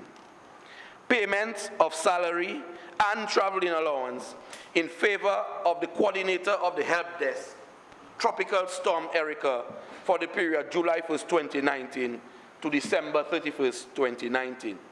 Mr. Speaker, these amounts, which sum up to $1,142,783, were approved as an additional budgetary allocation for the Ministry of Ecclesiastical Affairs. Mr. Speaker, a coronavirus pandemic was declared by the World Health Organization in March 2020. To facilitate Dominica's participation for and immediate management of the pandemic, preparation for and immediate management of the pandemic, an amount of $4,980,956 was made available to the Ministry of Health. Government's effective management speaks for itself. Given the number of positive cases recorded to date in Dominica relative to the number of other Caribbean countries and the rest of the world. Thankfully as well, to date, there has been no COVID-19 related deaths in Dominica. Mr. Speaker, special recognition must be given to the staff of the Ministry of Health and the staff of all the other support services for an extraordinary job done in managing the spread of the disease, and to the general public for their cooperation. In addition to this, Mr. Speaker, an amount of $110,847 was approved to facilitate payment of expenses related to the handing over and opening ceremony of Phase 1 of the Dominica-China Friendship Hospital, held on the 6th of December 2019. Mr. Speaker, in the case of the Ministry of the Environment, Climate Resilience, Disaster Management and Urban Renewal, the additional allocation of $36,000 was donated by St. Vincent and the Grenadines Broadcasting Services to procure chainsaws and other equipment for the Office of Disaster Management. The sum of $6,644,375 was approved on behalf of the Ministry of Information, Science, Telecommunications and Technology to meet outstanding payments owed to Lime for the period January 2019 to November 2019. Mr. Speaker, the United Nations Children's Fund, UNICEF, gifted the state through the Ministry of Planning an amount of $21,735 to facilitate the obtaining of professional certification in transformational leadership by 20 public officers. The Ministry of Public Works received an additional budget of $57,239,909, 57% of the total supplementary appropriation. Of this amount, $47,249,977 was approved to meet the outstanding payments for road resurfacing works at 25 locations, as well as the Cochrane Road Rehabilitation, Melville River Wall, the Check Hall Valley Road Rehabilitation. An amount of $4,439,365 was a payment made for the reconstruction and rehabilitation of the Tatan Road. The balance of $5,550,567 was injected into the community enhancement component of the National Employment Program. Mr. Speaker, the government believes that injecting funds into communities not only provides a source of employment for interns, but improves the general environment and ambience of these communities. Mr. Speaker, an appropriation in the amount of $22,084 was made to the Public and Police Service Commission to facilitate the replacement of a photocopying machine which malfunctioned during the fiscal year. With respect to the Ministry of Foreign Affairs and CARICOM Affairs, the amounts of $97,500 and $96,178 were approved for the purchase of vehicles for the Protocol and Consular Affairs Department and the Embassy of the Commonwealth of Dominica in Cuba, respectively. Finally, Mr. Speaker, additional budgetary provision was approved in respect to the Cabinet Office amounting to $1,184,832 and dispersed as follows. $338,642 was injected into the National Health Commission, which functions as an interim board during the transition period to the new Dominica-China Friendship Hospital. $136,103 was paid to LIAT 1974 Limited for chartered services for the Cuban Medical Brigade to assist with the management of COVID-19. We wish to thank the government of Cuba for its continued support to the Commonwealth of Dominica. $287,102 was approved to facilitate payments associated with the hosting of the swearing-in of the Ministers of Cabinet and a retreat for elected members in December 2019. The government of Dominica bears the cost relating to the official funeral of former parliamentarians. A total of $126,734 was approved as funeral expenses in favor of 5 former parliamentarians, namely Pershing A.R. Waldron, Luke T. Corriett, Arnold C. Active, James C. Roy, and Gertrude Roberts. Cabinet approved for the provision of motor vehicles to all former prime ministers, and as such, $296,250 was spent to procure 3 vehicles for these members of parliament. Mr. Speaker, these former members of parliament. Mr. Speaker, with this said, I recommend for approval of the parliament the supplementary appropriation bill for the fiscal year 2019-2020 in the amount of $134,840,142.20. Thank you.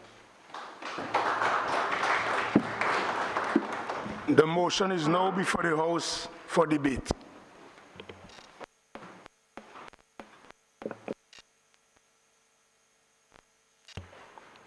Yes, I recognize the Honorable Daniel Luque. Proceed. Thank you, Mr. Speaker. Mr. Speaker, to unravel these supplementary appropriations of July 2019 to June 2020 requires very close scrutiny. What we have is election spending masked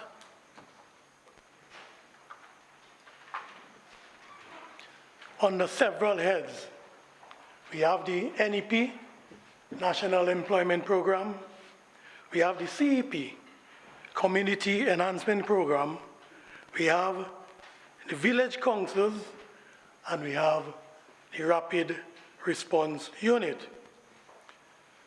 But, Mr. Speaker, you will see we're under head D52, which is Ministry of Public Works, an example of unparalleled abuse. Yes, election spending abuse. While the national budget voted amounts of $204 million for public works in 2019-2020. Supplementary appropriations, Part 1, shows an overspend of $185 million, unforeseen spending. Now, Part 2 of the supplementary appropriations for public works shows an overspend of an additional $57 million. So let's do some simple additions. National budget 2019-20 voted $204 million. Supplementary appropriations Part 1, $185 million. Supplementary appropriations Part 2, $57 million. So that, Mr. Speaker, the supplementary appropriations is actually higher than the amounts voted in the national budget. Now, what are the big movers and shakers in that supplementary appropriations? We have Range Capital Partners, Dominica Limited, $4.4 million. Stipend to interns, NEP, February 2020, $792,000. In March, $806,000. April, $773,000. May, $741,000. June, $677,000. Now, under the Rapid Response Unit, which is held by Prime Minister Skerrit, what was voted in the national budget 2019-2020 was $19 million. But Part 1 of the supplementary appropriations was a whopping $33 million. And Part 2 of supplementary appropriations under the Office of the Prime Minister was $1.8 million. An overspend in the election period 2019 of $35 million. That's how the public purse is abused in election periods. D29 has the Ministry of Trade, Energy and Employment. Mr. Speaker, these supplementary appropriations dated July 29 to June 2020, it's late in coming, and the question is why? We on this side of this aisle recognize that this was spending above and beyond the national budget of 2019, but it coincides with general election 2019. In other words, election spending, Mr. Speaker. And we're talking about this supplementary appropriations coming 16 months late. The national budget of 2019-2020 set aside $54 million for the Ministry of Trade, Energy and Employment. In Part 1 of the supplementary appropriations, Mr. Speaker, an overspend of $20 million.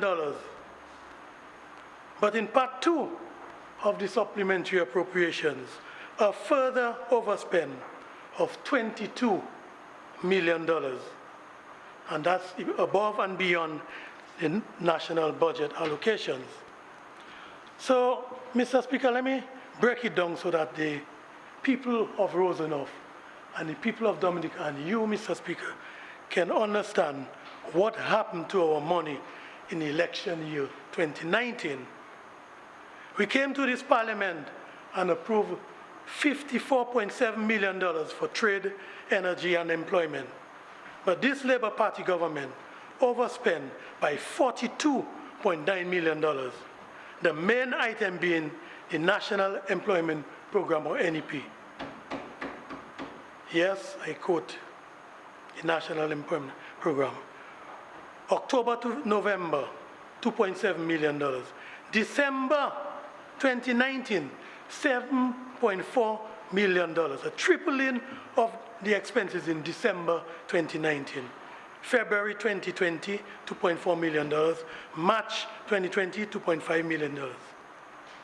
Now, to all those who benefited from the NEP, we are not saying that you did not deserve it.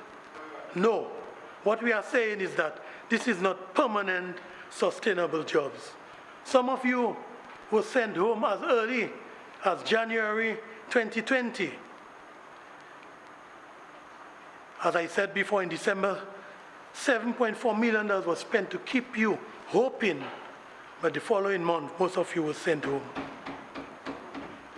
Item D27, Ministry of Justice, claims against government, $791,000 to meet payment of court matters, mediation agreements, vehicle replacement parts, and professional fees to various lawyers representing the state. Mr. Speaker, wouldn't it be nice to know who are these lawyers, whether local or foreign senior counsels? How much were they paid and for what matter? I hope the Honorable Minister of Justice will give us details. More than $750,000 under this head, and I am projecting that multi-millions will be paid under that heading in the near future if this government does not change course. Pending in the judicial system are one, the bogus charge of coup by truck with sound system. You cannot bogus charge, so imputed promote others. The charge of coup. No, bogus. Well, I remove bogus. Are you withdrawing it? I'm asking you to withdraw. Yes, I withdraw bogus charge and I say coup by truck. And what you said? Coup by truck. Again, you have to withdraw that. Withdrawn. Secondly, we have incitement charges of a former prime minister and opposition member. Thirdly, we have arrest warrants for a former parliamentarian for years hanging over his head. Fourthly, we have battery and kidnapping of a parliamentarian. Fifthly, we have foreign mercenaries invading. Member again. Yes. You have to withdraw. You have to withdraw kidnapping. that. Yes, battery and kidnapping. And battery again.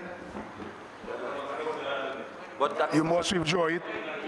There, no court have made a decision that somebody has kidnapped. No.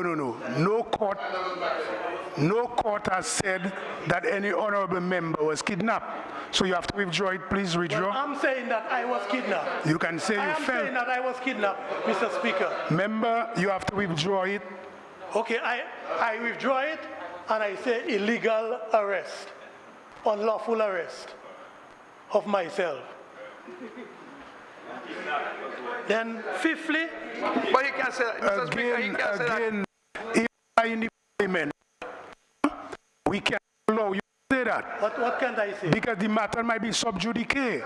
So you cannot say that. You cannot say that. So you have to withdraw it. That's right. If, member, hold on. If something happened, the court have made a decision, it's dead. You can make a comment, you can say something. But if the matter is in court, That's right. you cannot make a comment that, please withdraw it, it is judice, please. And move on, withdraw and move Speaker, on. I cannot say anything about illegal arrest. But you know that it's in the rules. What rules? It's the standing order.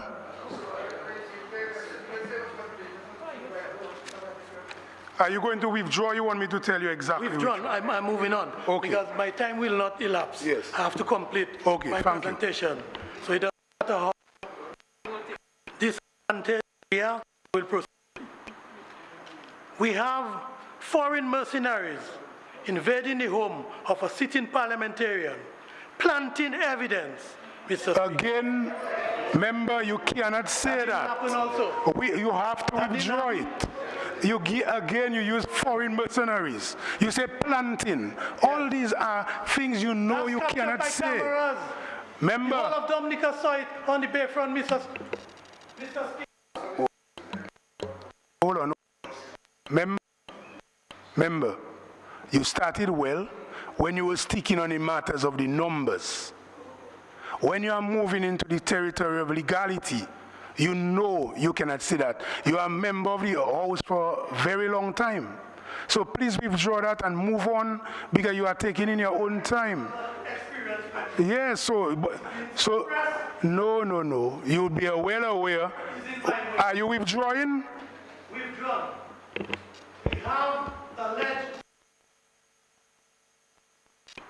We have alleged extrajudicial killings perpetrated by members of the police force. You want me to withdraw that too? 7, we have tear gassing of a sleeping village assisted by the regional forces 1 day before the 29th general election. Should I withdraw that also? Number 8, we have firebombing of a lawyer's home and a police officer's home. Should I withdraw that also? You have to withdraw the one that did any firebombing. You have to. You are imputing improper motive again. It have to be withdrawn. Okay, member. Hear me now on that no.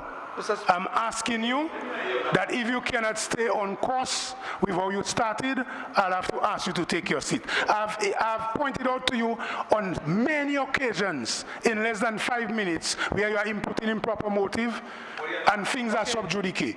So if you continue, I'll have to ask you to take your seat. Can I say alleged firebombing, Mr. Speaker? Can I say alleged firebombing? If that... No. Wow. You Just sorry, Mr. Speaker. Okay, Mr. Speaker, I move on. Mr. Speaker, I move on. No, not yet. I move on. Mr. Speaker, even the matter Yes. of tear gassing a sleeping village Yes. is improper motive. No sleeping village was delivered to tear gas by anybody, and he should withdraw that, Mr. Speaker. Yes. It's Again. not true, it's incorrect and it's wrong. Again, and not just. That there was tear gassing of a sleeping village. Yes, I agree with you, Honourable Minister.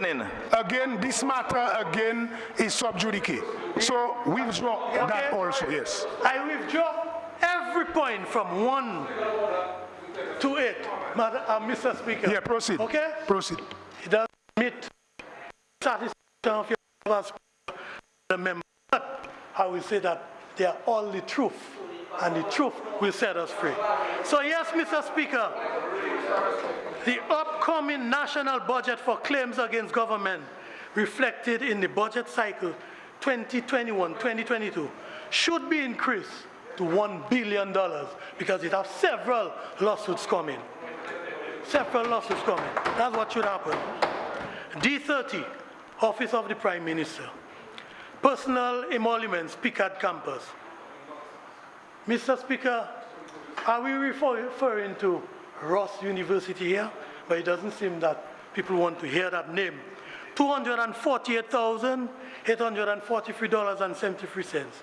Housekeeping and maintenance, August to December 2019.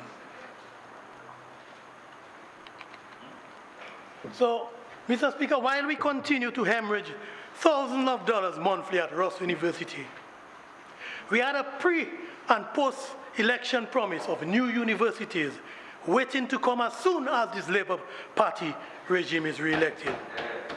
And the people of the North took the bait, hook, line, and sinker. But now they are looking for Honorable Ian Douglas with a baseball bat. 2 years later.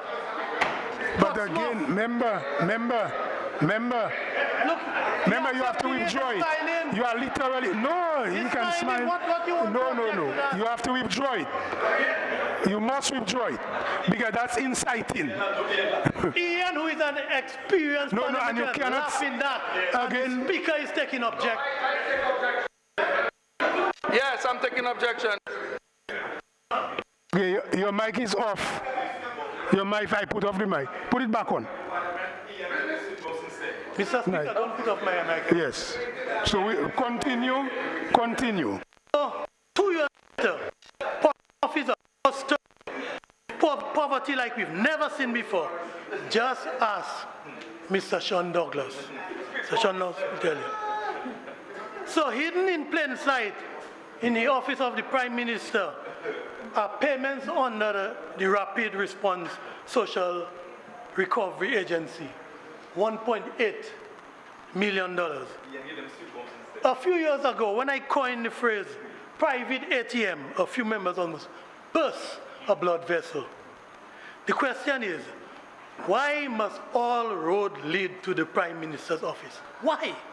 We have social services ministry. We have enterprise and small business. We have energy and employment.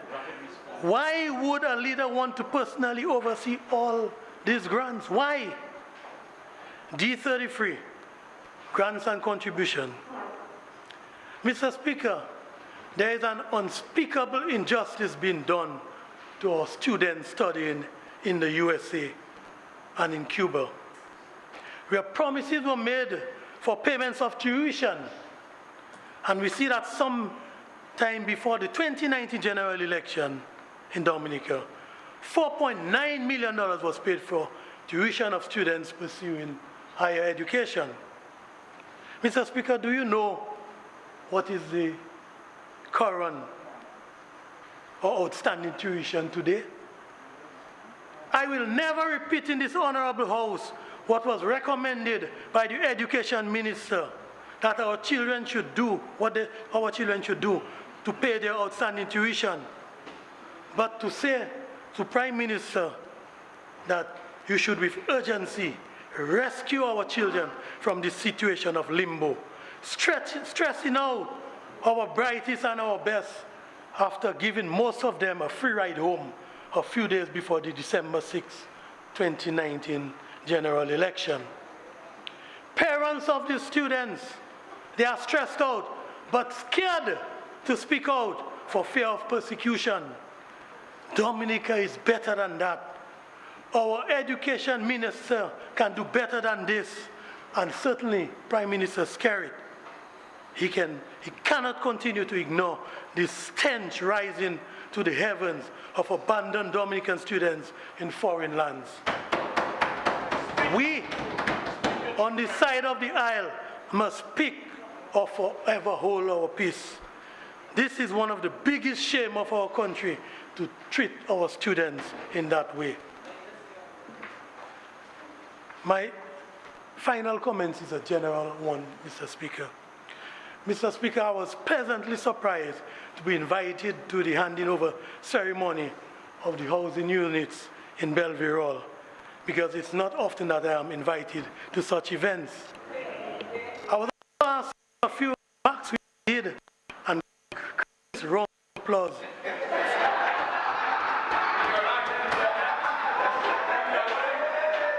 For the kindness of my speech, you too, Mr. Speaker, you gave a speech here too. But my speech was so well accepted. Curtis Matthew played, and we played that on debate, and when he met me, he said, Danny, you hear it? I saw the apartments. They look good. But Mr. Speaker, you know what the biggest surprise and disappointment was? Not one recipient was a supporter of the United Workers' Party.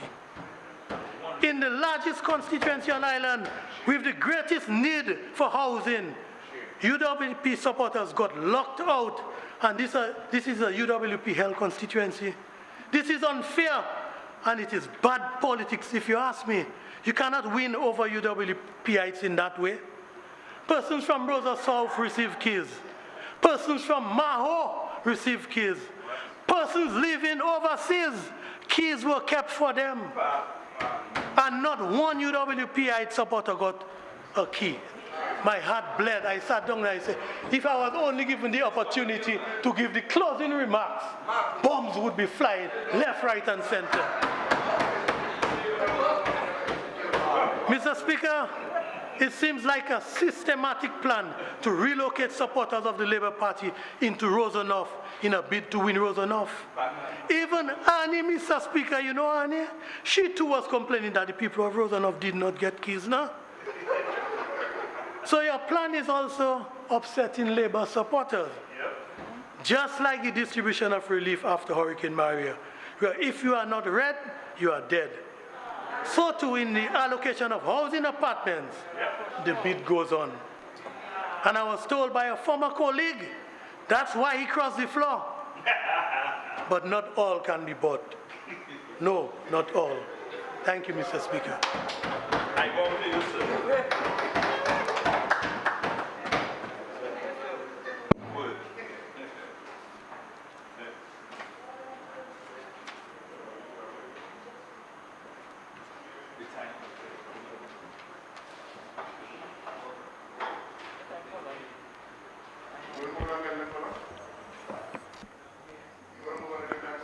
I recognize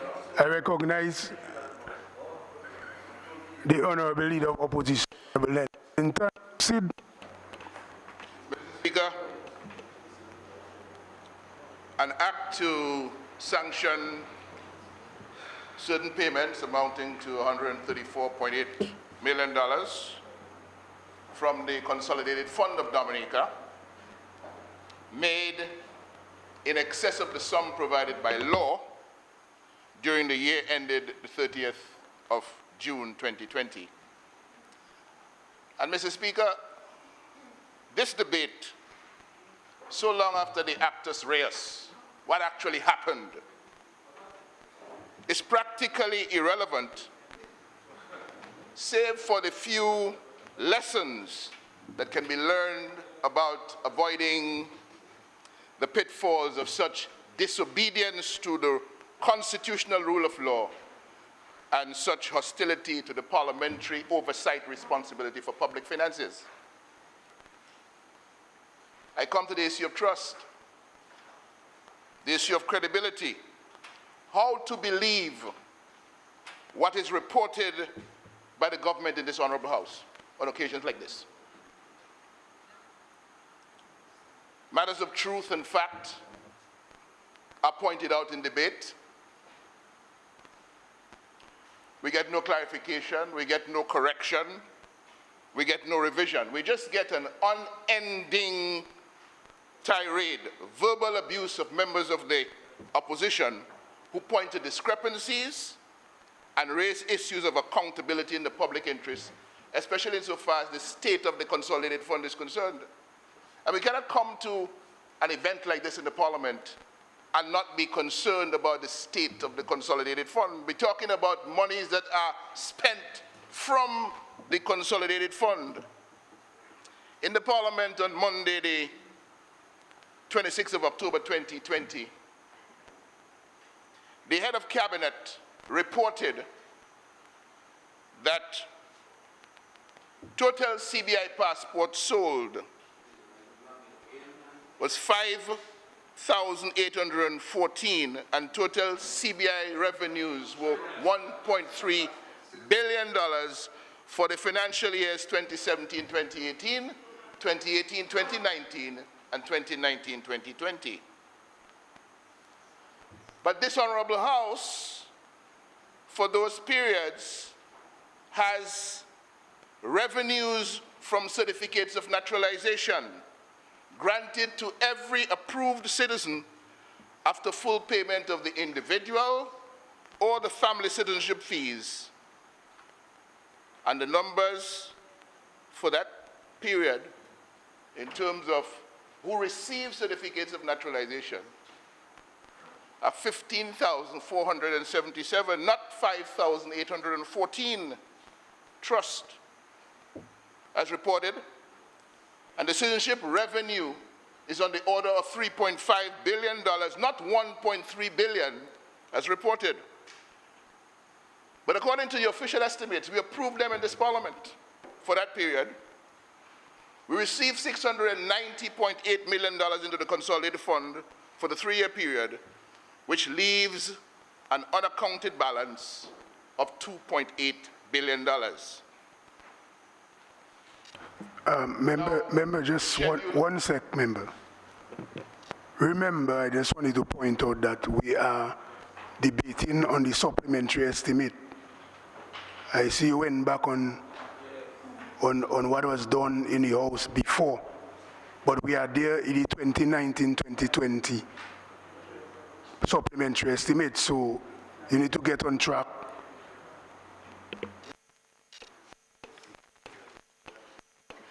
Mr. Speaker, for perspective on the issue of trust, schedule of supplementary estimates, January 2018 to June 2018. D27 X900 X94 35001, claims against government, $700,000 funding coming from the government of Dominica to meet payment to claimant Gilden Richards in the civil matter Dom HCV 336 of 2002. Gilden Richards versus Attorney General et al.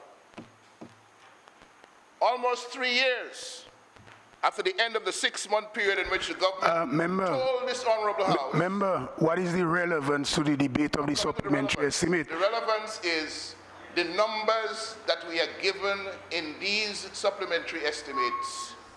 What's up with them? So almost 3 years, Mr. Speaker, after the end of the 6-month period in which government told this honorable House it paid the claimant $700,000 in settlement of a judgment debt. The claimant represents that he has not received the money. So what happened to the $700,000 that government claims it paid to Gilden Richards in excess of the sum provided by law for the period January to June of 2018? So again, member, hold on. Remember, we are debating the supplementary estimate for 2019-2020. You are right back in 2018 and even bringing a personal matter of someone in the debate. So I'm asking you, according to the debate rules, standing orders, you have to have relevance for you to bring it to the 2019-2020 supplementary estimate. And in that matter of relevance, you have to move quick on it. So you have to point out to me, for me to allow it, what is the relevance before I can allow you to proceed with that line of argument. Well, this supplementary estimate, like the one before it, talks about claims against government. These are judgment debts that the government indicates. It has so does the note say? Yes. I'm just asking, Mr. Speaker, if you'll permit me. Because I'm not hearing any standing order objection from the floor. No. I'm here to also rule and guide, yes. From you, I'm trying to make a simple observation. I have to guide the House. You have to allow that. Yeah, right. Yeah. You were not guiding the Prime Minister this morning when he was violating 24 of the standing orders, but you're guiding me now. Remember, you don't have to speak with anger in your voice. I'm just cool and calm, asking you to tell me the relevance. Yes, I am allowing you, but you need to give me guidance where you are going with this, because you are right back in 2018. So it's just to point out to this honorable House what is the relevance. That's all. The relevance has to do with trust. Was the amount issued under a different name for a different purpose? Was the check canceled? Was it recalled? Was there stop payment? Was there an adjustment in the consolidated fund accounting in this particular item? Where is the correction of the record of this Parliament insofar as those supplementary appropriations are concerned? We said we paid the money before without approval. We came to approve it and we got the approval. Where is the money? Trust, Mr. Speaker, trust. The last occasion on which we examined supplementary estimates in this House, February 20th, 2020, more than a year ago. And those supplementary estimates were in respect of the financial year 2018-2019. They were presented to the Parliament 235 days after the close of the financial year. And just when the nation thought that we could not get any worse in terms of upholding the as soon as possible factor in securing parliamentary approval of unbudgeted spending as required by our supreme law, here we are today, asked to approve supplementary estimates for the financial year 2019-2020, 300 days after the close of the financial year. If this wasn't so serious, it would be funny. It would be very funny. The financial year closed 300 days ago. There are financial events that go back beyond that 300-day period into the actual year. 500 and something days ago, you spent the money without approval, and it takes you that amount of time to come to the Parliament to say, yes, we need the approval. The Constitution, Mr. Speaker, Section 80, I quote, 80 subsection 1, there shall be such provision as may be made by Parliament for the establishment of a contingencies fund and for authorizing the minister for the time being responsible for finance, if satisfied that there has arisen an urgent and unforeseen need for expenditure for which no other provision exists, to make advances from that fund to meet that need. Section 80, subsection 2, where any advance is made from the contingencies fund, a supplementary estimate shall, as soon as possible, be laid before the House. And when the supplementary estimate has been approved by the House, a supplementary appropriation bill shall be introduced as soon as possible in the House for replacing the amount so advanced.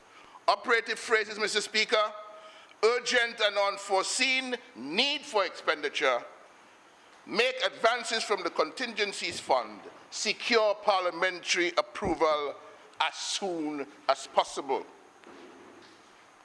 And Mr. Speaker, in these supplementary estimates, D42, U300, U30, 33, 404.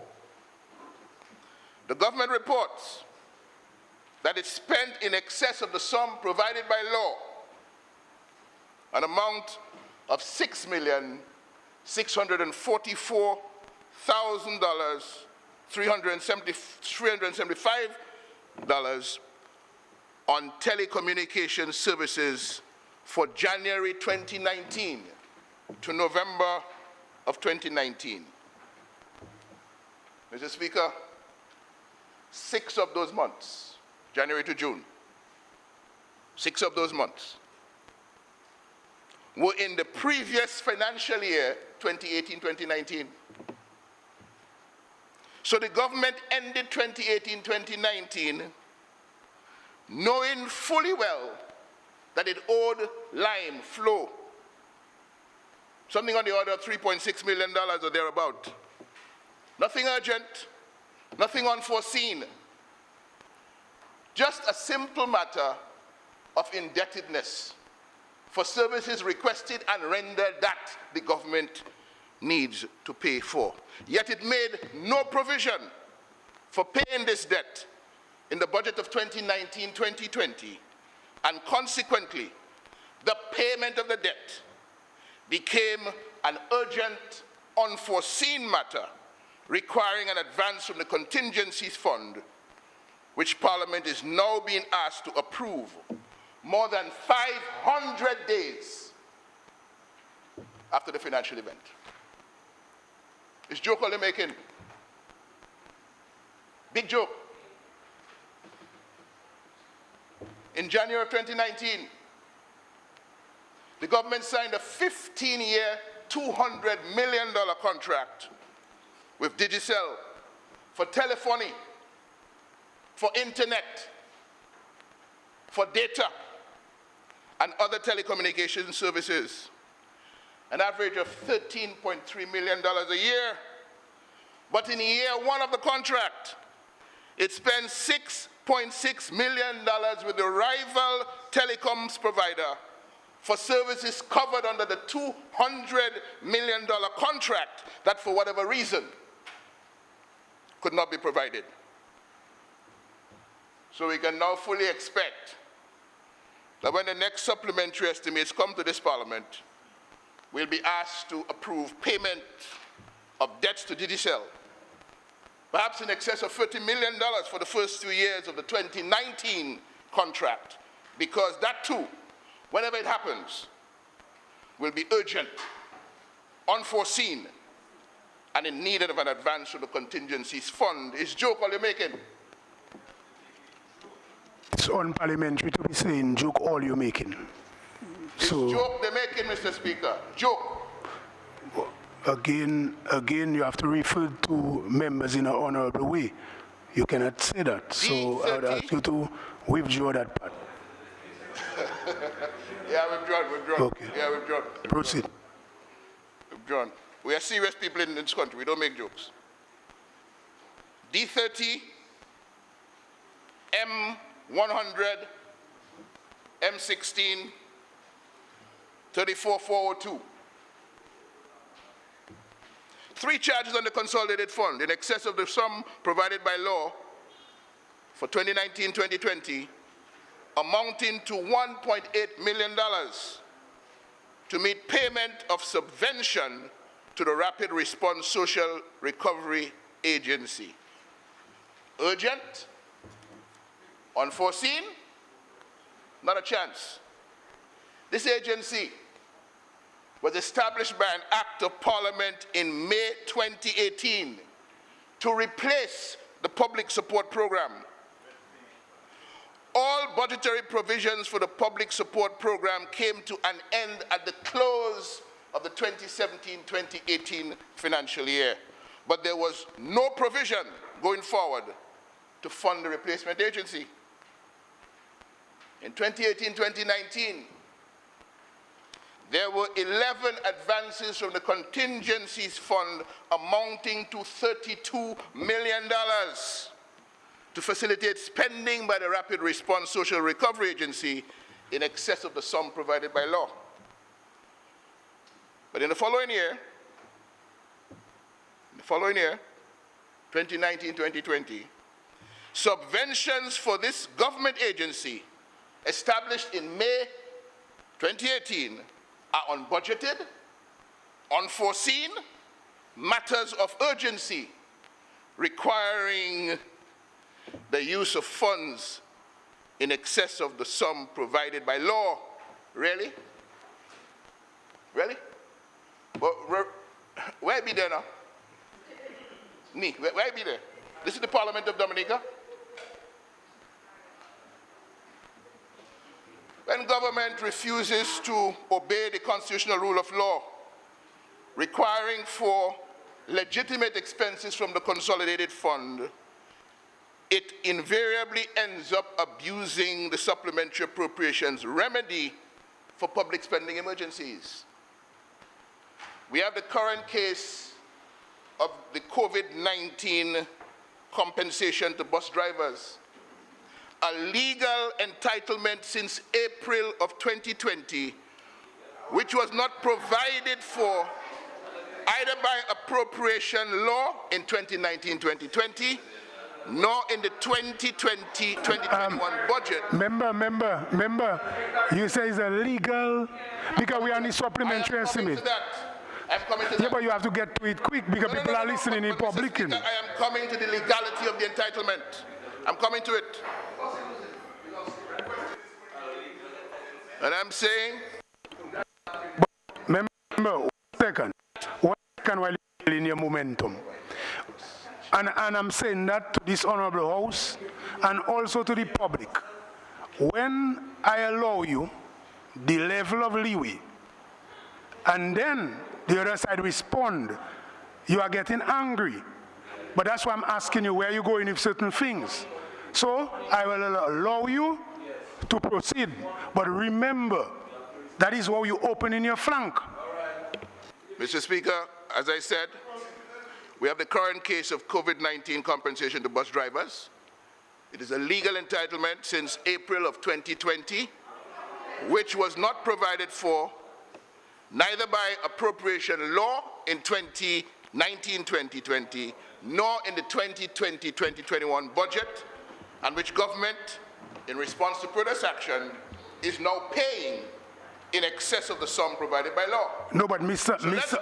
Honorable Member, I'm going to put off your mic. Hold on. You indicated to me and its honorable house that you are going to explain what you mean by that. No, but you are not going to it. You're repeating it. I'm coming to it now, Mr. Speaker. I only read the sentence that I was... Your mic is off. I only repeated the sentence in which I was interrupted in midstream so that the argument could be followed. But I'm coming now to the Emergency Powers Act. Section 2.2.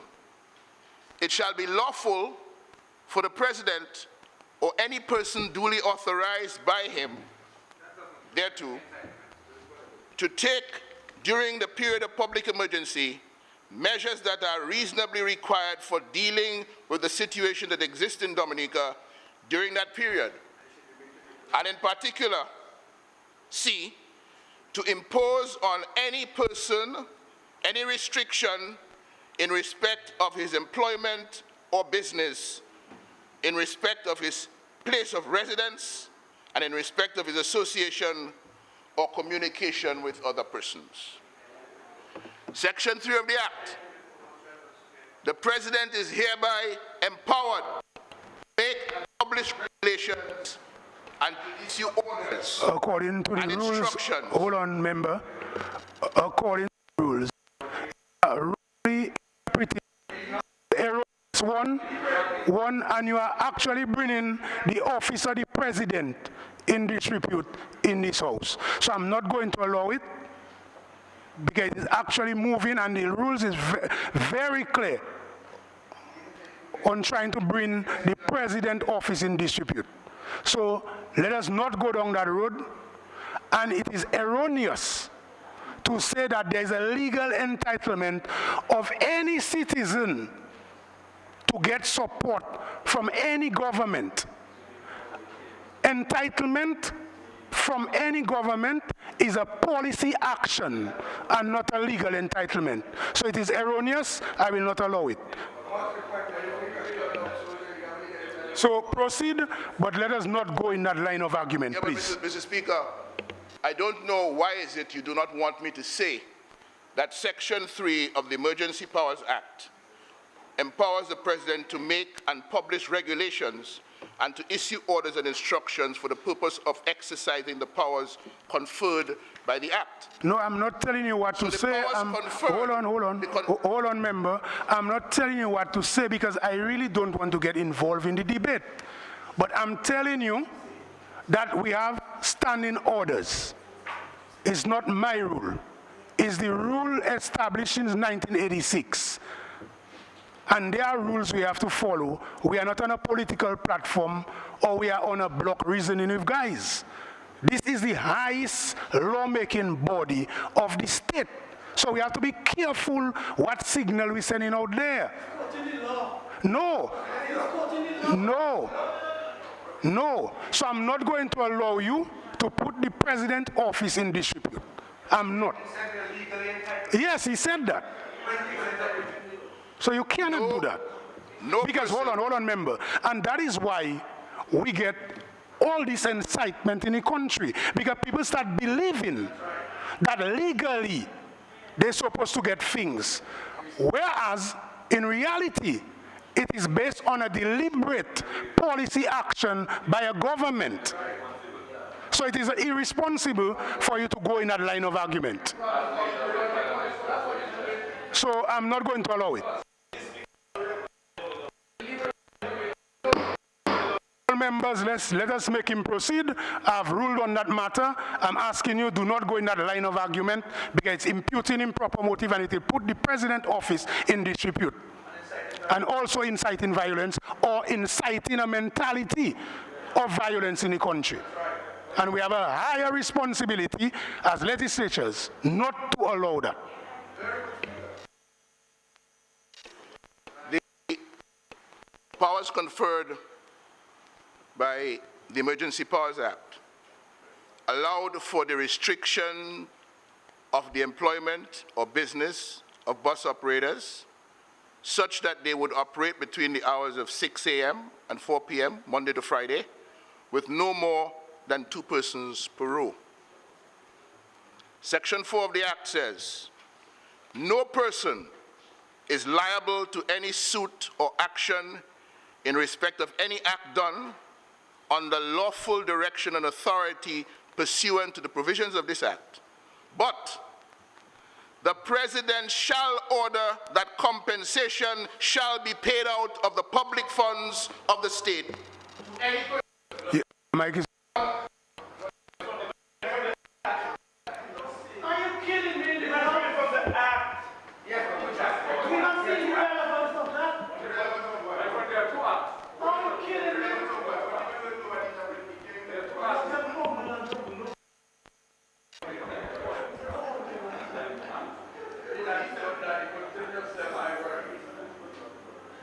I do not want to get involved in the debate, but in the matter which involves the president,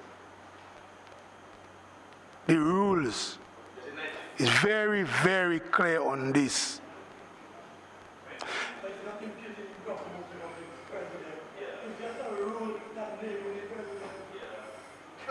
So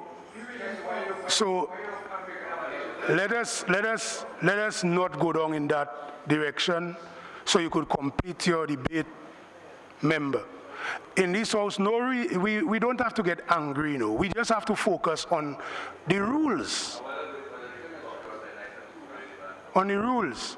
So, member, please proceed. But do not go in a line of argument which will put the office of the president in disrepute, because the public will think that the president has the authority and people have the legal right to get money. And that is what you are doing there. And I think you are doing it deliberately.